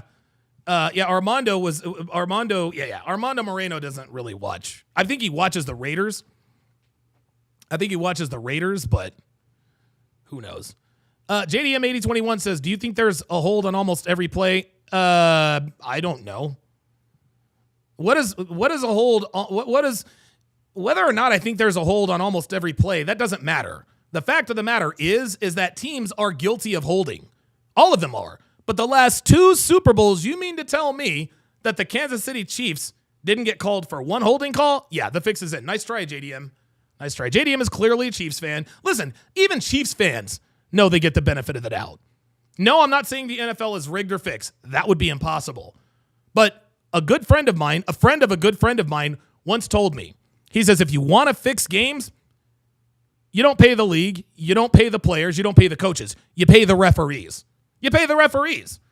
Nobody is paying the referees to fix games with the Kansas City Chiefs. But there is a clear and obvious bias when it comes to high leverage 50-50 calls involving the Chiefs. Josh Allen absolutely got that first down. Xavier Worthy positively did not catch the football. And as it happens, every time there is a call for the Chiefs or against the opposition, the Kansas City Chiefs convert those into touchdowns 128% of the time. So yeah, we got to blow those boys out. I don't give a fuck if I think there's a holding on every play. You're attempting to take me down this rabbit hole so that you can win this debate. You can win this debate all you want to, bruh. The Chiefs get the Chiefs get all the questionable calls, and there's nothing that you or anybody else can say to prove otherwise. We all fucking see it. Everybody sees it. David Esquire says the refs fixed the 2006 NBA Finals. Guys, I'm gonna put you in timeout, David Esquire. Listen, man, I'm not getting into. I'm not doing that. Not doing that. I'm not getting into conspiracy theories. They fixed this and that and the other. Blah blah blah blah blah blah. No, not doing it. Not doing it. Ain't nobody fixing nothing. Nobody's fixing nothing. You don't know that the 06 Finals were fixed, and neither do we. Stop it. The burden of proof. And it's so funny. The burden of proof, there is no burden of proof. All you have to do is say, well, it was fixed. No, it's not on the NBA to prove that it was not fixed. It's on you to prove that it was fixed. Fuck out of here, man. Dre Raven says, I'm a Chiefs fan, and Donovan is right about the Chiefs. Donovan is right about the refs. Listen, man. Listen, Super Bowl 40 should have been won by the Seattle Seahawks. Should have been won by the Seattle Seahawks. The Seahawks absolutely got hosed in Super Bowl 40. They should have won that football game. They did a poll in the newspaper, in the Pittsburgh Gazette, after Super Bowl 40, and 78% of Steelers fans also agreed that the refs screwed the Seahawks. They're like, yep, they got hosed, but we'll take the W. We'll take the W. Fly Eagles fly. Please save us from the Chiefs. JDM says, no, Donovan, I'm a Niners fan. I can't stand the Chiefs. Okay, so why are you asking me if I think there's a hold on every play? Luke Perry with the $2 super chat says, new show on Zeus with Aaron the Plumber. Someone posted in Discord. Yeah, I am definitely going to check that out. Definitely going to check that out. It is now time for the main event. Are you ready? So, Pearl recently had a debate with a card-carrying feminist. And to say it was predictably disgusting is probably an understatement. So without further ado, here is Pearl versus militant feminist. Let's go. If men's jobs disappeared tomorrow, society would crumble. Oops. If women's jobs disappeared tomorrow, society would be fine. Oh, boy. Oh, really? Who's going to raise all the children? Yeah, women, Do bitch. you think society... You see, you're gonna raise all the children. This bitch always has a fucking answer for everything. Typical fucking feminist, man. Typical feminist. Ay. discriminates more against men or women, or do you think it's equal? I think that they discriminate more against women, but I don't. That's not to say that men aren't discriminated against in some aspects. Okay, let me stop it right there. Guys. What feminists love to do is they like to play the victim. Okay, they've been doing this for ages. But lately, they've added sort of a curveball, like a fake curveball, if you will. Okay, so they'll say things like, okay, women are discriminated against, but so are men. Gentlemen, they don't believe that. They don't believe that one bit. The only reason they add in the but so are men is to give themselves a false sense of credibility. Okay? Women like her, this woman, they expect that when they verbally acknowledge the fact that men are discriminated against, and remember, she qualified it by saying to some degree, okay? But they expect detractors of feminism like myself to say, well, how about that? She acknowledges that men are discriminated against. She's a truth teller because she's acknowledging something most feminists don't acknowledge. So let's listen to what she has to say about female discrimination. The fact that she's honest about men's issues must mean she's telling the truth about women's issues. Nope. Hell no. Bitches like this insult the intelligence of men everywhere. She doesn't believe for 1 second that men are routinely discriminated against, nor does she care. The reason she pretends to care is because she's on camera. Okay? This woman's behavior is much like the behavior... Oops. This woman's behavior is much like the behavior of single moms. Okay? They act a lot like single mothers. What do I mean by that? It's very simple. Most single mothers are terrible moms. And the reason we know this is because every one of us in here have witnessed the exploit of single mothers our entire lives. Hell, some of us in here were even raised by single mothers, so we know and have experienced firsthand what terrible moms they are. Right? So we know that they're selfish, we know they're impulsive, we know they act before thinking. We're aware of all of this. But the reason most people are unaware of this is because single mothers only pretend to care when they're in front of a camera. Off camera, they're terrible moms. They don't discipline their kids. They ignore their kids for their smartphones. They're swiping right for dick on Tinder. They're doing all that shady shit. But when there's someone with a smartphone and recording all the interactions and taking pictures, all of a sudden they become the mother of the fucking year. When they're by themselves with their kids, they have zero patience. They don't discipline them. They're yelling at them all the time, talking shit about the baby daddy and so forth. But when they're in a crowd of people or in public, or if someone's recording with a smartphone, they transform like Optimus Prime. It's the same as this woman here, gents. It's the same as this woman here. Off camera, you can be rest assured that this bitch says things like, I bathe in male tears, or women need men like fish need bicycles. Any feminist who disingenuously acknowledges that men get the short end of the stick in any capacity are always the worst of the man-hating, bra-burning feminists. Just like single mothers who appear to be good moms on social media are always the worst moms. The kinds of moms who leave their kids alone when she goes to the club, or stashes them with their mother, or brings random men around her kids all the time. The fact that this woman acknowledges that men are discriminated against verbally only means that she is absolutely 657% a misandrist to the highest degree. Let's continue.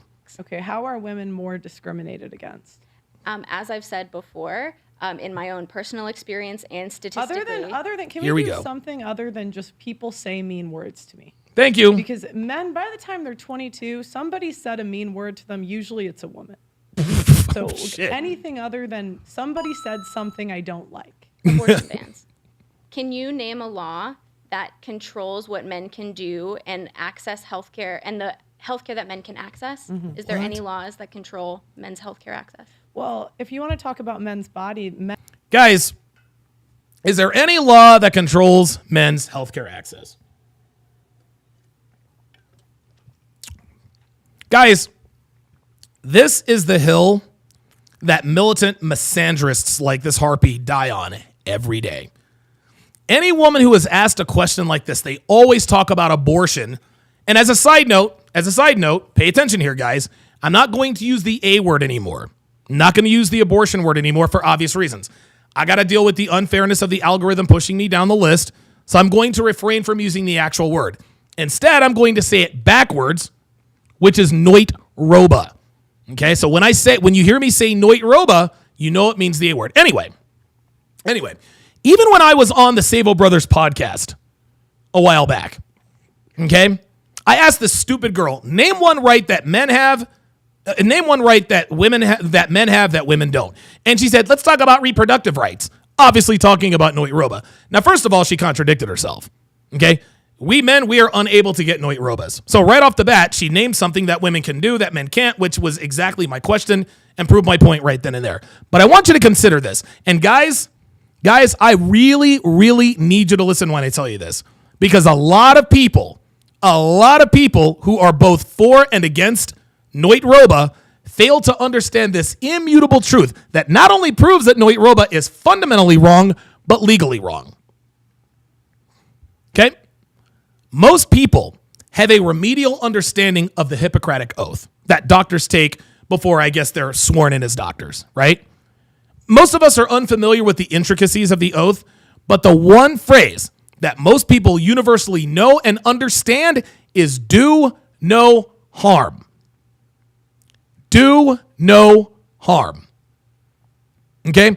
Do no harm in the Hippocratic Oath refers to the fundamental principle of a healthcare professional, in this case a doctor, to avoid causing any unnecessary harm to a patient, prioritizing their well-being, and minimizing potentially negative consequences of treatment.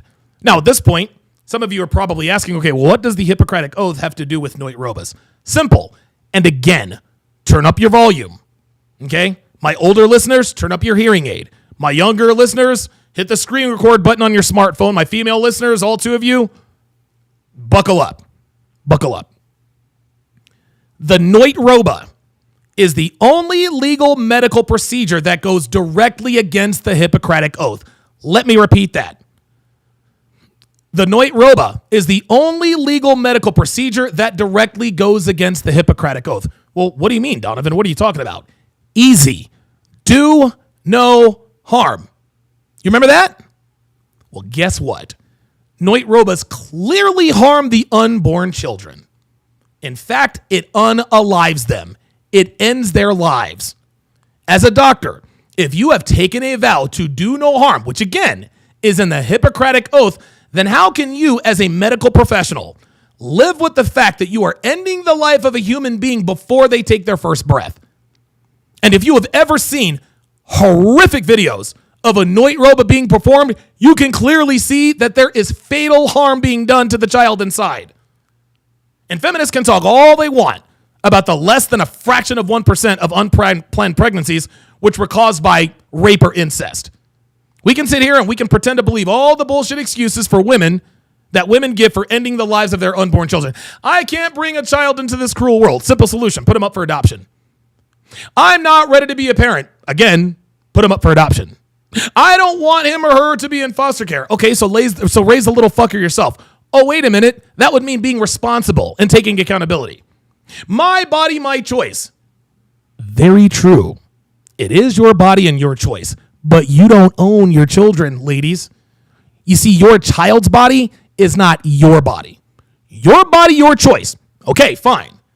But you're making a unilateral decision to terminate a life without their consent. Well, what if she were EPARD? Again, a fraction of percentages of a percentage of unplanned pregnancies happen this way. Besides, regret is not rape. Just because he raw dogged you and didn't call you the next day does not give you the right to retroactively withdraw consent. Try again. The only reason why women fight so hard and want to die on this hill is because noit roba is yet another way for women to escape accountability for their irresponsible actions. Most girls we see on Fresh and Fit are not on a relationship, but somehow always on birth control, right? They're not in a relationship, but on birth control. And the women who are not in relationships are on birth control, or are not on birth control. Imagine that. Well, are you single or in a? Well, I'm not in a relationship, but I'm on birth control. Yeah, I'm in a relationship, but I'm not. It just doesn't make any sense. Having unprotected sex with random men is irresponsible for many reasons, okay? Not the least of which is an unwanted pregnancy. And Noitroba, or abortion spelled backwards, gives women another golden parachute to rescue them from their bad decisions. That's why this woman is making such a big deal out of Noitroba. It's the only thing she can point to where perceived discrimination gives her the confidence to insist that women are oppressed in this part of the world. Let's continue. Men are required to go into selective service. So if there is a wartime, they are required to be drafted. Yeah, and I think that the draft should be abolished. So you asked. Yeah, and I think the draft should be abolished. Now she says she wants the draft to be abolished. No, she doesn't. That's fucking cap. She's lying. She didn't want the draft to be abolished. Again, the only reason why she's saying she wants the draft to be abolished is so that she can continue playing the victim. She's reserving the right to advocate for Noitroba, and when she's challenged on the draft like Pearl just did, she can just say, well, I'm against the draft, so she can play the victim card. But deep down, she doesn't want the draft abolished. She's a man hater, remember? And women who hate men, they don't give a damn about the well-being of men, except when they're on camera trying to justify their bad behavior, just like single mothers do. Single mothers care about their children's well-being about as much as a feminist cares about the well-being of men. Never, ever forget that. For a law, there's a law. There's a way that women's bodies aren't protected. There's a way men's bodies aren't protected. No, so it was actually, my question was different. My question was, can you name a law that restricts men's access to health care? Moving the goalpost. She changed her question to appear to be right. Okay? But there are no laws that restricts a woman's access to health care. All she is talking about is Noitroba. And all she has to do is drive to another state if she really wants one. Not only that, guys, there are 348 different kinds of birth control for women that can be prescribed by a healthcare provider. Gentlemen, I think it is absolutely sickening.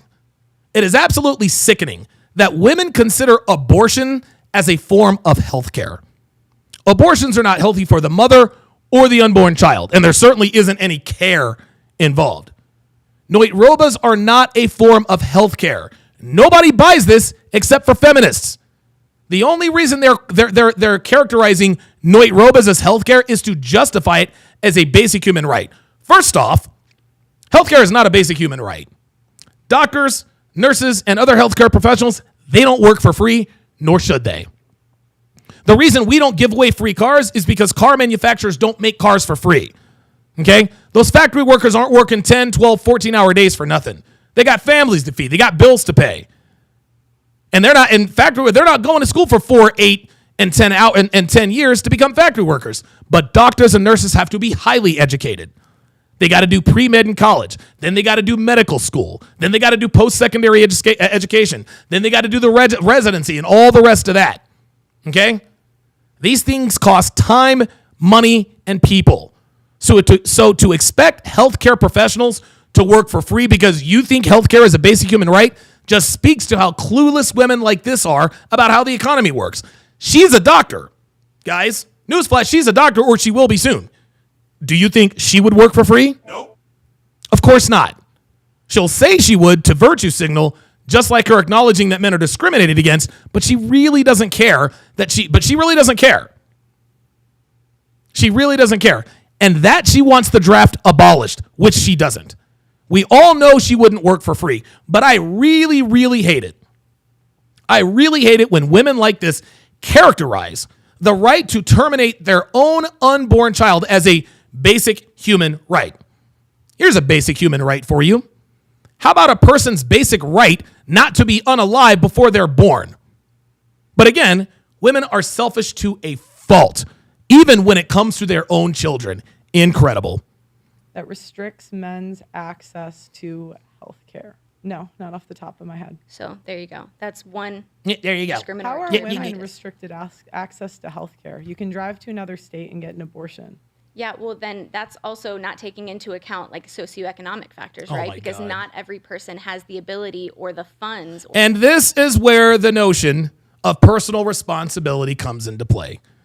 If you know that you don't have the ability or the funds or the time to drive to another state for this deadly procedure, then why aren't we proactively avoiding these situations? Why aren't we on the pill? Why aren't we getting the shot? Why don't we do birth control? Why aren't we taking a plan B? So again, she's making women the victim for acting irresponsibly. Well, what if they don't have the time or the money or the ability? Well, what if they did the responsible thing and get on birth control if they're having unprotected sex? Gentlemen, I feel not 1 ounce of pity for poor people who put themselves in these situations. None whatsoever. There are way too many forms of birth control to blame the paradoxical decision of Inoit Roba on socioeconomic status or lack thereof. She can miss me with that nonsense. Fuck out of here, man. Or the time This to bitch. be able to Always an just excuse. cross state lines to gain access. We shouldn't have different healthcare access in different states. Your geographical location should not determine your access to a human Please. right. Human right. Well- and again, a human right to terminate your pregnancy. Again, luckily for women, we have access to birth control, Thank you. abstinence, and even you can even track your cycle and not get pregnant. So I think there's plenty of options beforehand that it really isn't an excuse if you have an unplanned pregnancy. So actually, about 50% of unplanned pregnancies used protection. Guys, 50% of unplanned pregnancies use protection. That's bullshit. That's fucking bullshit. Straight up. This woman just made up a statistic to absolve women of their bad decisions. There is positively no way that 50% of unplanned pregnancies used protection. I don't need studies or statistics to know that. She's full of shit. You see, guys, this is what women do. They lie to win an argument. What this woman just said is a flat out lie. That statistic was just made up out of thin air to remove responsibility from modern women. Get the fuck out of here. And so that's just Well, an then incorrect statement. you should learn to use it better. That's And not the how that other the other thing is after the kid's born, you could argue that it's an equally irresponsible Sure. move. Absolutely. When men and women have unprotected sex. or there's Absolutely. some problem with the birth control. Fine. Equally irresponsible. Fine, whatever. But after, the woman has more control. Yep. She has the right to she's the only one who gets to decide if she takes a plan B. She's the only one that gets to decide to put him on child support or alimony if they're married. Men don't have a right to their wallets after the kid is born. Yeah, so pregnancy involves your body and your internal organs, and that is worth more than any money. Yeah, but that's 9 months, a year. What about the rest of the time? What about 18 years after? Always Right, an and so then there's like 2 years after that you're breastfeeding, and then there's the unequal division of childcare and Oh my domestic God. labor. Oh my So God. it's so much more than 9 months. But to go back, we cannot minimize that 9 months. Having your body be not your own for 9 months is 9 months too long. Oh my God. Where the fuck do I start with that one? Having your body not be your own is 9 months too long. Okay, guys, first of all, what she just said shows you how selfish today's women are. They easily forget that their mothers carried them for 9 months and endured pregnancy and childbirth. So for her to say that it's 9 months too long, that is a character flaw. This woman is selfish, she's irresponsible, and she sounds like a bad fucking human being. Carrying a child to term is the sacrifice you sign up for when you take a man's load. If you're going to have unprotected sex, you need to understand that you are going to have to carry that child to term, and the things that are involved with it, that is part of the gig. You can't have all the fun without any of the costs. Secondly, she said that having your body not be your own, but then in the same breath say, my body, my choice.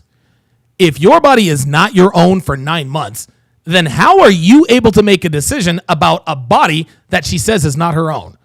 It's not your body for 9 months. So doesn't that mean the choices you make are not yours? So she contradicted herself here. Third, the fact that she says her body is not her own for 9 months, this means she acknowledges that the child comes first in the hierarchy of priority. That's her feminine firmware talking.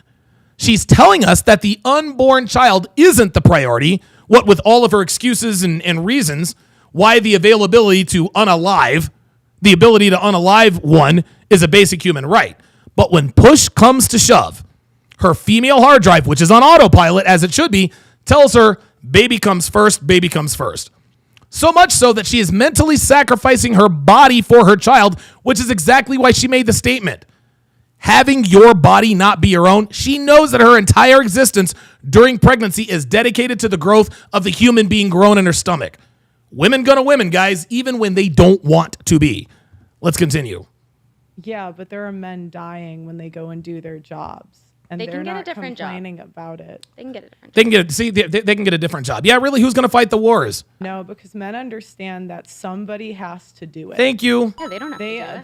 They No. They don't have to do it, but somebody's got to, sweet cheeks. understand. Well, that's why it's admirable that they do it anyway and they don't complain.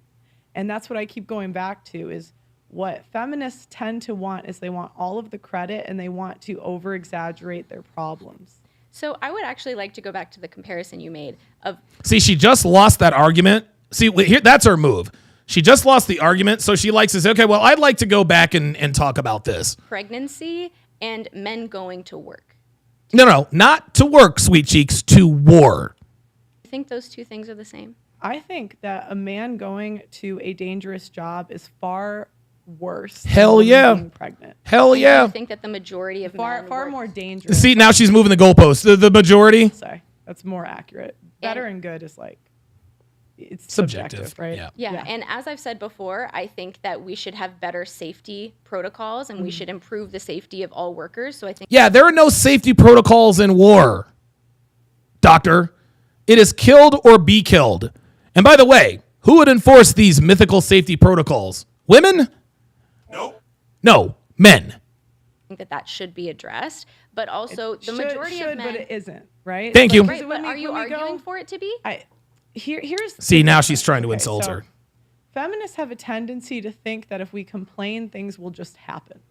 And I'm more realistic, where I know that just because we say, oh, it should be better, well, it's not. So And men understand that because they have had to deal with that reality from a young age. That's right. you recognize that the only reason you have a microphone and you have a show is because feminists complained because we wanted a voice. No, she has a microphone because men built it. That's Because not true. it actually is. No. Being, There's having, writers, there's female writers in the 1800s, 1700s, and they had to write and under 1600s. male pseudonyms. Oh, not true. please. It That is is true. not. No, it's It- not. Well, you can say it's not This woman has no idea what she's talking about. true, but it's history. not And it's true. No, baby, it's not true.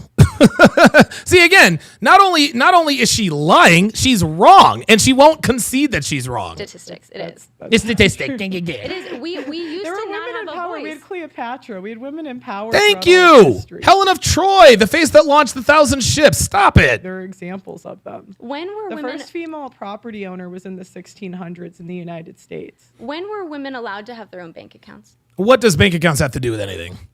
See, do you see how she just changed the goalpost? Women. Whenever she loses an argument, she likes to change the goalpost. She likes to change the goalpost. Reverend Brown with the $10 super chat says women try to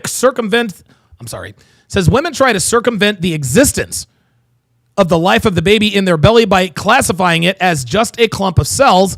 These geniuses, technically everyone is just a clump of cells. Exactly.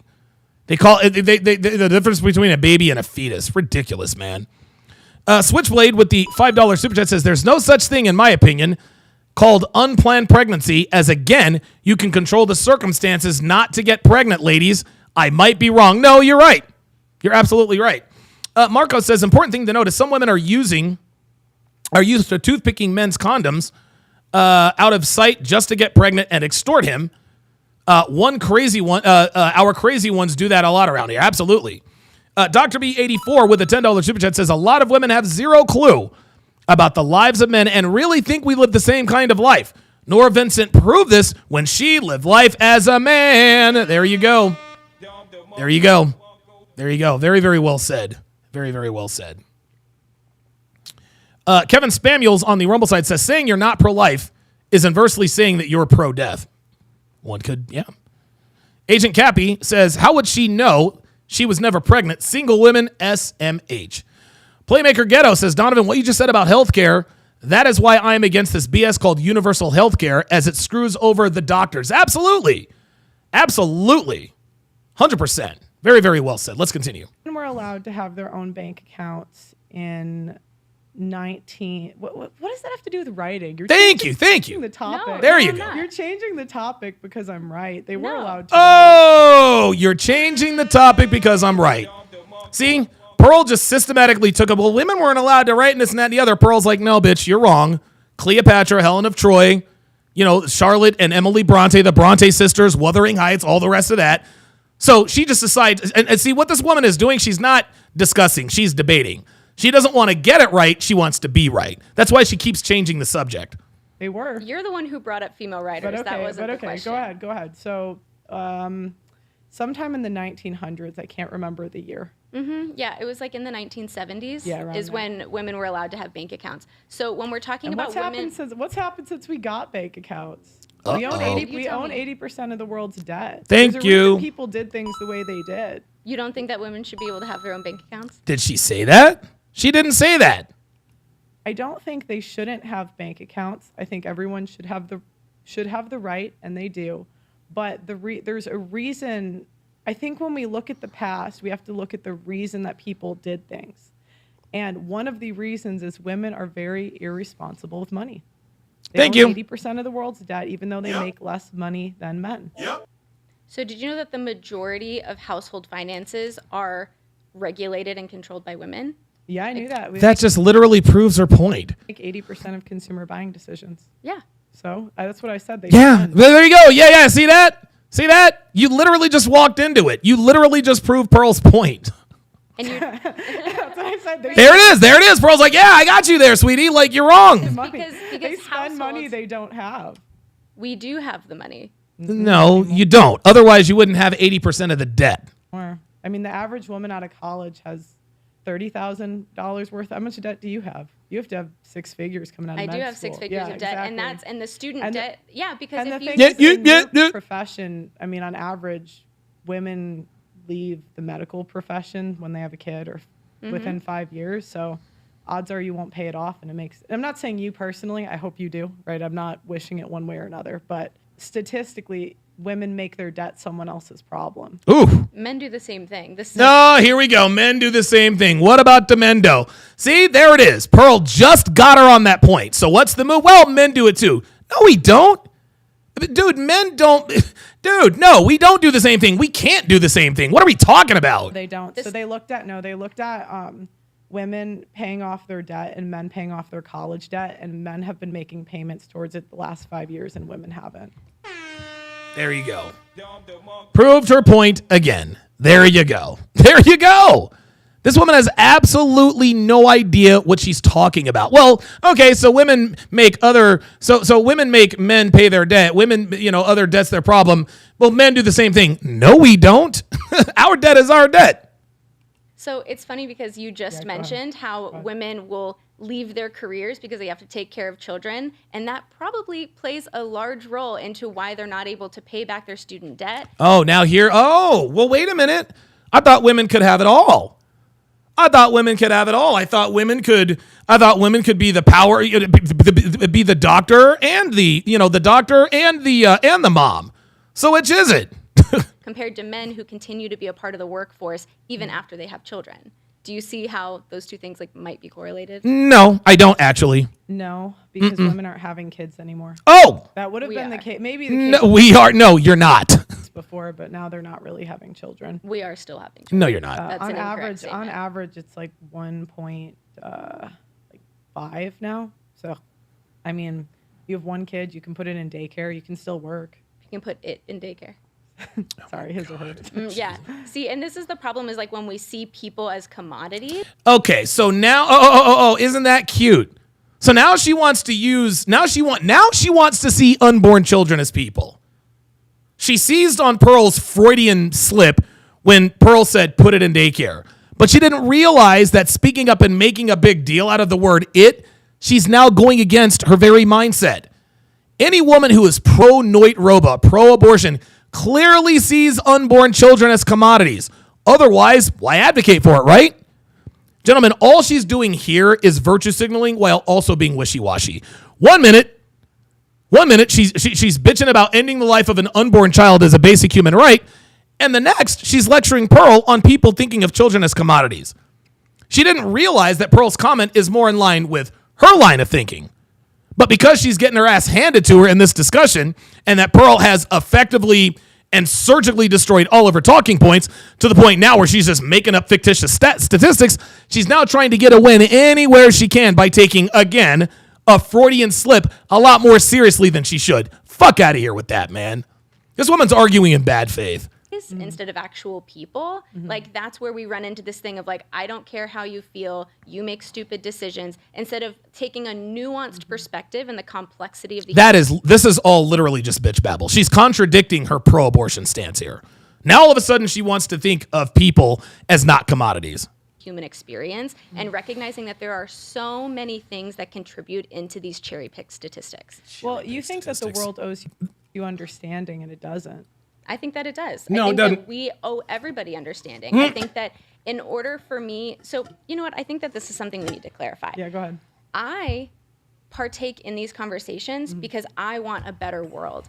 I develop my opinions based on how I think, or based on what I think. Okay, so now she's trying to say, well, Pearl, the only reason you do what you should do what you do and try to improve the world. Get the fuck out of here, man. Is going to improve the human condition and improve people's quality of life.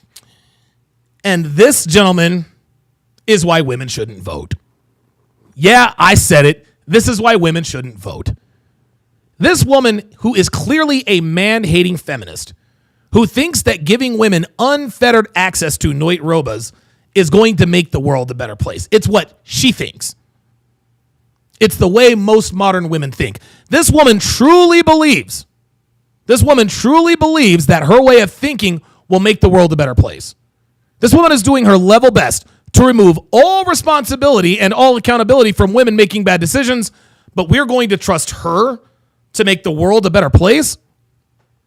Let me let you guys in on a little secret. Modern women don't give a fuck about anybody but themselves. When they say, I want to make the world a better place, what they mean is, I want the world to cater to me, everything else be damned. Anything a modern woman advocates for always benefits them in some way, shape, or form. If it happens to benefit someone other than themselves, they seize on that to virtue signal.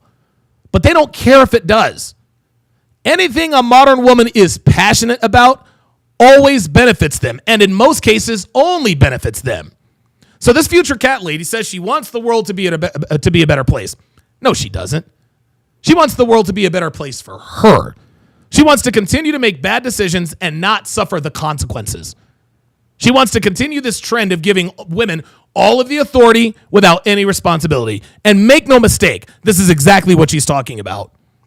Switchblade 98, $5 super chat says, women out of college have 5 figures in debt, since most times they study something stupid like race studies, not STEM that helps society overall. Exactly. Absolutely. Why do you take part in these conversations? Now she's asking, why do you take part in these conversations? So now I can lecture you on what your intention should be. I like to report on what's going on. Okay, so you have no desire to improve the world and to be like an advocate. She's doing what Hafiz is doing, guys. She's doing what Hafiz is doing. Hafiz is like, well, the reason you should do this is because of X, Y, Z. You should really, no, Hafiz. No, Hafiz. Not everybody wants to make the world a better place. And again, this is virtue signaling. This bitch does not want to make the world a better place. She's saying she wants to make the world a better place to make herself sound. This is virtue signaling. For change and progression. It would be nice, but I don't expect it. See, and for me, one of my favorite quotes is, the people who are crazy enough to think they can change the world are the ones who do. Now she's reciting posters. Now she's, and again, none of these thoughts that are coming from this woman's mind, none of these things this woman is saying are things that come from her mind. This is all just bitch battle. It's all prattle that she's heard other people say. This woman isn't going to change the world, man. She is another insignificant misandrist who thinks she's more important because she likes debate people like Pearl. And now she's sitting here virtue signaling, trying to shame Pearl for not wanting to change the world. I swear, these bitches are always doing this shit, man. And you can In call my me a experience, dreamer. they're the ones who do not. I mean, historically, you're wrong. No, I don't think so. No. Martin Luther King had a dream, didn't he? Yeah, but most dudes ain't Martin Luther King, bitch. Nice try. How many guys tried to be Martin Luther King? Yeah. Thank you. I'm not saying there And aren't people, that's a but societal issue because Now, see, there it is. There it is.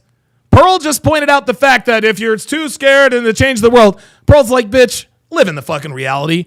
And now that she proved her wrong, well, now this is the problem with society. This isn't a discussion. This is ridiculous. we resist progression, and you're one of the people who is allowing society to resist progression instead of allowing progression to happen. No, you want to know why? No. You want to know why we resist progression? Because depression is degeneracy. You want to know? Listen, if you want to know where all of this progression leads, take a look at the black community. Take a look at the black community. Guys, I have always said, if you want to know, if you want to see what the future of feminism looks like, look no further than the black community. The black community the black community shows us what will happen to society if feminism continues to spread like it is. The black community is light years ahead of anybody. You look at the black community, that is what the black community is what feminism looks like in the future. Degeneracy, most kids being born out of wedlock, self-hate, and nigga shit. Look at the black community. Listen, a lot of people say, well, where do you see society going in 5 years if feminism isn't stopped? Look at the black community. That is all you need to see. am I allowing society to? What does that even mean? Yeah, so you Okay, no, go ahead. It's fine. Yeah, because you say, I see the reality right now, and I report on the reality right now. And when I say, yeah, we should recognize what's happening now and improve on it, you say, oh, men are dying in the workplace. And I'm like, okay, let's address that. Let's see why they're doing that. Let's see how we can improve on that. And then you're like, yeah, that's not realistic. I live in reality. Where you see how I am advocating for progression. I'm advocating again, we are pointing out your delusion.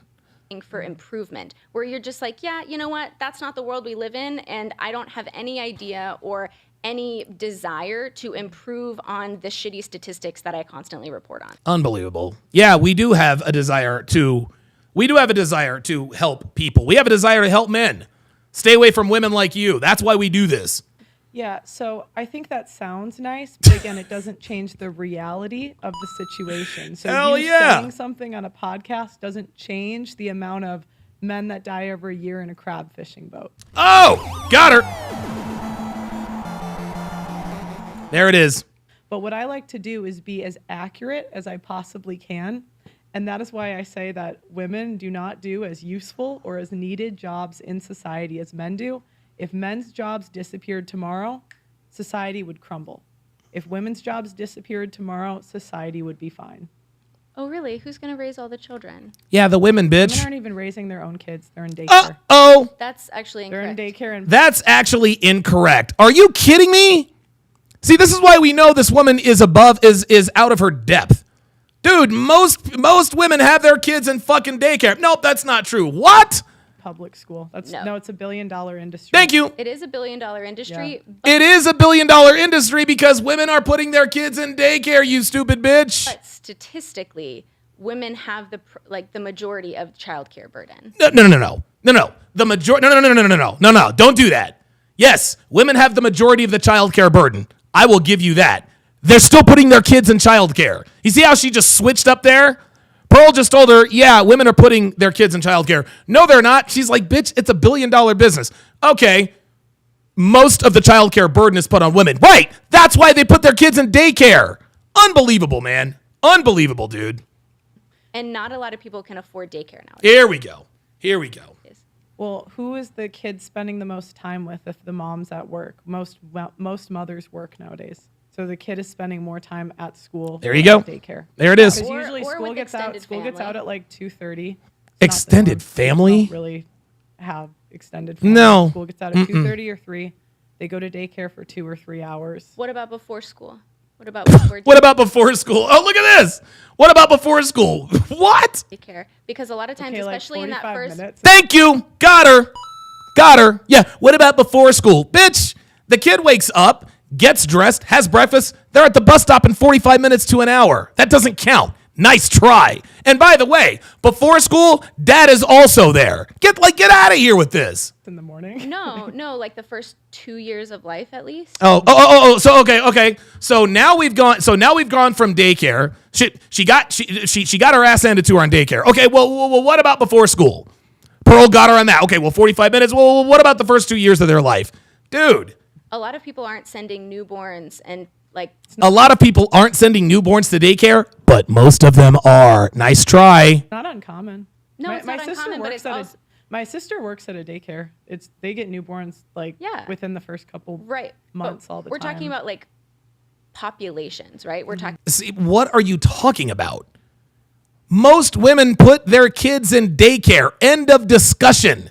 Jay Blaze in the chat says she's a walking contradiction. This is a clear case of a woman not wanting to get it right, but a woman who wants to be right. This is not even a discussion at this point. This is not even a discussion. This woman is absolutely getting her ass handed to her, and all she can do is lie to stay in it. Talking about like statistics and yeah, there it is. Jay Blaze says, yes, my nephew is 6 months old and he's in daycare. Of course he is. the majority of people are not Can I sending look up their the average age? Do you care if I look? I'm just No, you can curious. look it up. What is the average age kids go in daycare? No, that's I not- actually don't know the answer to that question. that wouldn't be the Kids. question that I would ask, but I'm curious what that That wouldn't be the question that I asked. So you see, Pearl is like, okay, bitch, let's check the statistics. And this woman knows that she's wrong. So what does she say to pre-qualify a disagreement? Well, that's not the question that I would ask. Then what question would you ask, sweet cheeks? This woman, dude. answer is. This woman. Yeah, look, dude. Yeah, the brown bunny says this woman is arguing in bad faith.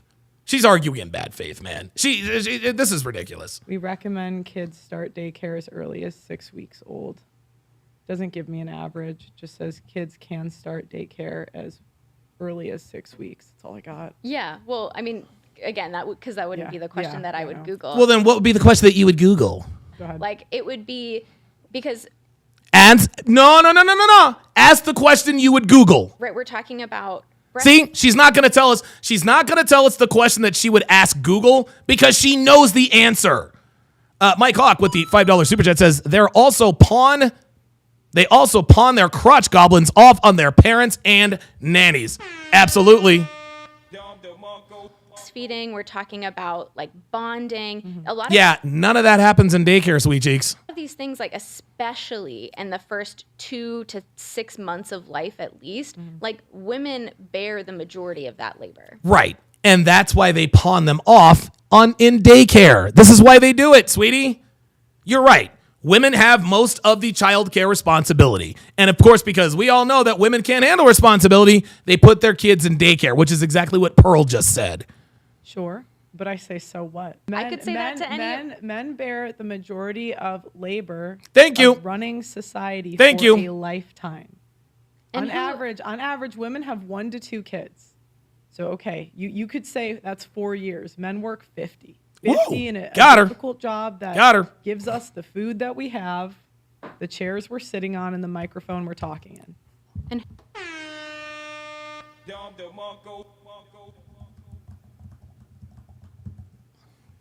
Waiting on who Glenn. set that system up? You should say thank you, men. Yes. Yeah, men, we set that system up. You're goddamn right. Thank God for them. No, you seem to have a problem with the amount that men work and the responsibility. No. She doesn't have a problem with that. She's simply acknowledging it. You see, dude, this woman is getting absolutely destroyed. And now she's trying to personally attack Pearl. You seem to have a problem with. She don't have a problem with it. She's just talking about it. That men bear, and so I you're don't being, have a problem with it. I'm acknowledging what it is, and women should be thankful to men for doing it. Yeah, see, Pearl knows that that's pissing her off. That's why she's gonna niggle her on it. Instead of complaining that they're not doing enough to make women's lives comfortable. Oh! It's been one of the most privileged times to be a woman ever. Goddamn right. I mean, you have even the fact that you're saying the biggest problem is that they have to raise their kids in the early years. You know how privileged that is? Dude. I mean, you have the option to put them in daycare. You have the option to delay motherhood. They made IVF for us. Thank you. They gave you birth. Like, we have so many choices now. And this is the thing. The more we innovate, the more we give. This is why we know that modern women ain't shit. The more we give them, the more they want. We have given modern women just about everything they want. And all they can do is complain. All they do is complain. Well, this is for men, by men. Switchblade with the $2 super chat says, the black community are lab rats of feminism experiment. Yes. Love it. And we're still going to say they're not doing enough? That's bullshit. Do you Adam. know how much work it takes to raise children? I'm one of 10. Well, would you know? Yeah. So you should be I'm one of 10 kids. Okay, so here's my next question. Are your parents still married? Yeah. Now she's getting personal. And wasn't your mom like a feminist on the UN who fought for women's rights at a global level? Yeah, so she disagrees with her mom just because her mom. Now she's using the black woman thing. Donovan, you shouldn't talk shit about black women. You came from a black woman. Donovan, why are you so hard on black women when you're related to them? Look, it ain't got nothing to do with what my family thinks. Okay, the truth is the truth. Regardless of familial ties. This woman is losing this argument. So now she's going to try to talk about her family. See, what she's trying to do here, guys, is she's trying to get Pearl rattled. She's trying to get Pearl all up in a bunch. Don't you talk about my family. But just like Yannick L'Italien says in the chat, I love Pearl's icy, calm, and amused mastery. This girl can't stand it. This girl has tried everything to throw Pearl off her square. And now she's trying to go final boss mode. Let's see how she handles it. Me and my mom don't agree on everything. What's your point? Yeah, that she had 9 children and she's happily married as a feminist. So it seems like you should be fully aware and She's fully not a feminist. She took me to Sarah Palin rallies when I was a kid. Okay. I went Oh, see that? See that? You see how they cherry pick things? She's like, my mom's not a feminist. She took me to Sarah Palin rallies, bitch. Like, what the fuck? like pro-life rallies when I was 12. Thank you. I mean, Didn't come out of nowhere. right, but she also did advocate on a global level for like women's opportunities. So So it and I seems don't, like you should be fully. Here's the thing: the internet only has half of that story, and Usually I does. can't. Yeah, I can't tell the full one. yeah, because it's personal fucking information. Because it's not my place, so I can't really use that as an. I'm telling you, you're wrong though. That's not. If you had the full story, I just can't talk about it here. Yeah, you That's say the- that a lot when people bring up your family, which is fine. See, there it is. You do that a lot when people bring up your family. Absolutely, sweetheart. Because it's Pearl. You're not going to talk, dude. And listen, I'm a little bit different. You guys know some of the details of my family life. I'm not telling you how all of them are. I'm not telling you all that stuff.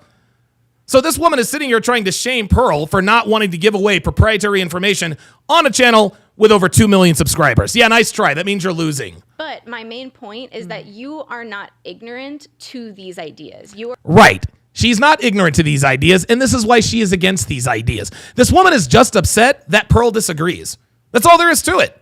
Pearl disagrees with you. That's it. That's her only problem. not ignorant to these arguments. Like Right. She's not ignorant to these arguments. This is why she can argue against them. you on a global and personal level, like are aware of them. So to say who cares, like your mom cares, to say who cares, a lot of us care. And I think that it takes a lot of strength to care. And I No, it doesn't. think that it actually, to say, oh, I don't care, stop complaining, that's the easy way out. I don't want to take the easy way out. No, you are taking the easy way out because being a feminist is not hard these days. I think that being passionate See, I don't want to take the easy way out, as if to say Pearl is taking the easy way out. This bitch is getting cooked. about empathy is really like the strength. It Now we're talking about empathy. What does empathy have to do with this discussion? takes strength to be sensitive. It takes strength to be vulnerable and transparent. That has nothing to do with this discussion. Now she's off on a tangent because she's losing. I think that it's really easy and it's the easy way out to just No, no, bitch. No. You're taking the easy way out. Pearl is not taking the easy way out. Are you kidding me with this? Is this bitch really going to sit here and try to convince us that Pearl is taking the easy way out? Dude, Pearl is routinely and viciously attacked all over the internet. It is not easy to do what Pearl does. Yet this woman is sitting here saying that Pearl's taking the easy way out. Bitch, you got some fucking nerve, man. just be callous and to say we can't make change and I don't care about your feelings. No, Okay, I don't. Well, again, you can say that, but it doesn't change the reality of the world. And the thing is, if you want to be in a man's world, then be in it. And what women try to do is they go into a man's world and tell them how it should be different. Thank you. Yeah, because as you've Even recognized, though they've done none of It the seems work, like you- are even you though they've interviewing done the me, or work, are we- even though they've done none of the work of building. See? She knows Pearl is about to go in, so now she's about to take us behind the curtain. You're interrupting me, blah, blah, blah, blah, blah. Passive aggressive. this society. But go ahead, sorry. I would argue that our society would be better off if we did have a part in building it. Oh my God. Women are not interested in building society. Our society has been stagnated and has been held back because women have been held back. Are you fucking kidding me? Our society has been stagnated and held back, bitch. Are you kidding me with this? The advancement in science and technology. What? You mean to tell me that our society is stagnated? Dude, my smartphone is more powerful than any computer 20 years ago. No. We have not stagnated. See, again, this is just talk. This is just prattle. That's all this is. That's all this is. And the more involved women become in things like this, that's when we start to stagnate. But for this woman to sit here and say that society's... Are you kidding me? Look at how many... look at the advancements in science technology. Oh my God. Dude, the smartphone technology. So, the advancements, the advancements in society, healthcare. Unbelievable. This bitch is literally just saying shit to say shit. Unreal, man. Unfucking believable. Imagine the prosperity and imagine the opportunity that the world would have if women weren't held back and women weren't stagnated. Women are not held back. Women are given women are given, this woman doesn't want equal opportunity. She wants equal outcomes. And the fact of the matter is women are not choosing the kinds of jobs that matter. This is all there is to it. And you continuously complain about these things that men have to endure and then simultaneously call it a men's world that women should be grateful to be a part of. But we Yes, men built the world, but we also suffer. This is just how it is. What she's trying to say is that because the world is built and run by men must have it easy. No. Men, dude, we do not have it easy out here. Just because it's a patriarchy and we built everything, men do not have it easy. Just because we built it does not mean that we have it easy. We should also be sensitive towards the things that they've built that are detrimental to themselves. Mm-hmm. So what do you think men did historically? Like, what do you think their jobs were? Like 1800s, what were your choices as a man to do as a job? Do you see her? See, she's not thinking about the question. She's already thinking about how to disagree with it. Just answer the question. Because, you always talk about... Do you see it? Look at the look in her face. Look at the look on her face. She's not actually thinking about the question. She's already thinking about how to disagree. Watch. She's trying to think why. See, here's the thing. Her look on her face is like, why is she asking me this question? What? Just answer the question. No, she's too invested in being right instead of getting it right. That's why she's not actually thinking about the question. Watch her face. 1800s, what were your choices as a man to do? Look, she's like, why is she asking me this question? Yeah, the reason why you want to know why she's asking you that question is because you know she's about to prove you wrong again. Because you look, see, again. Talk about how women were held back historically. So I'm asking, like, what was life like back then? Well, 1800. women had to stay home. No, she asked you about men, not women. And men had to do all of the jobs because they didn't allow women to Oh my them. God. What were their jobs that they did? What were the most common methods of employment back then? I mean, what do you mean? I mean, it's going What to be... do you mean? What do you mean? She asked you. It's going to be construction. It's going to be medicine. It's going to be food production. It's going to be factories. It's going... like the same thing that runs all of society. So thank you. They had three choices: coal miner, farmer, factory worker. Nothing else happened in society. I'm not saying nothing else. That was the majority of how people were employed.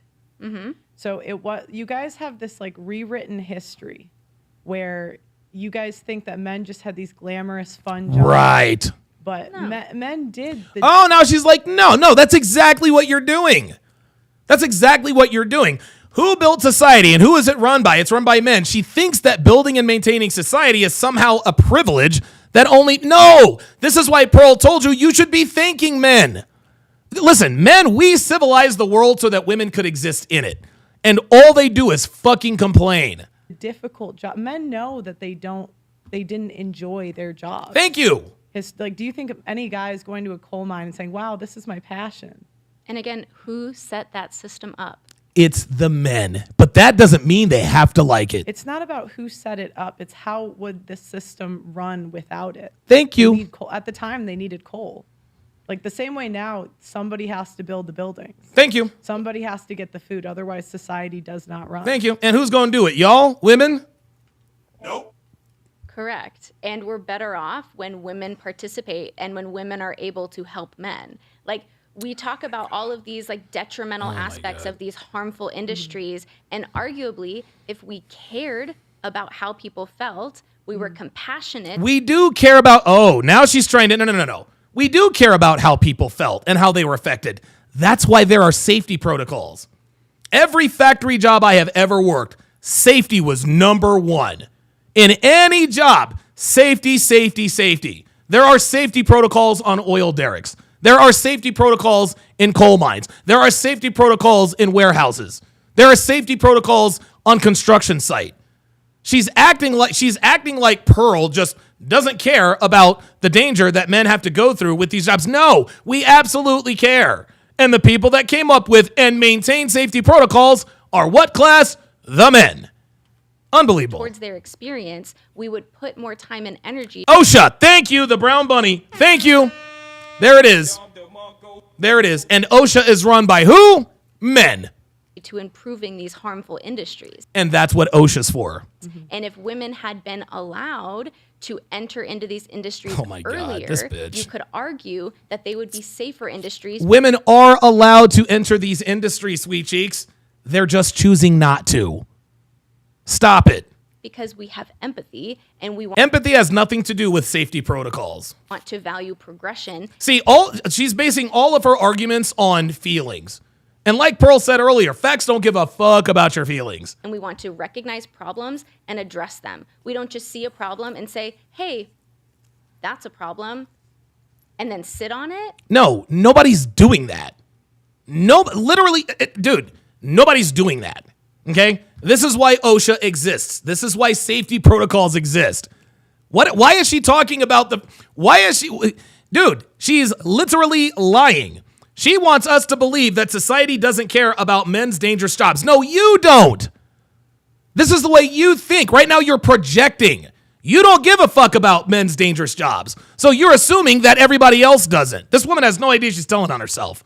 Like, no, you recognize a problem, you recognize what causes it, and you fix it. Okay, so I told you about the crab fishing today. What are you going to do now? As I said, that's not my job. Thank you. Thank you. Thank you. Thank you. If this woman purports to care so much, if she wants to empathize so much, if she wants to enter the workforce and help men, okay.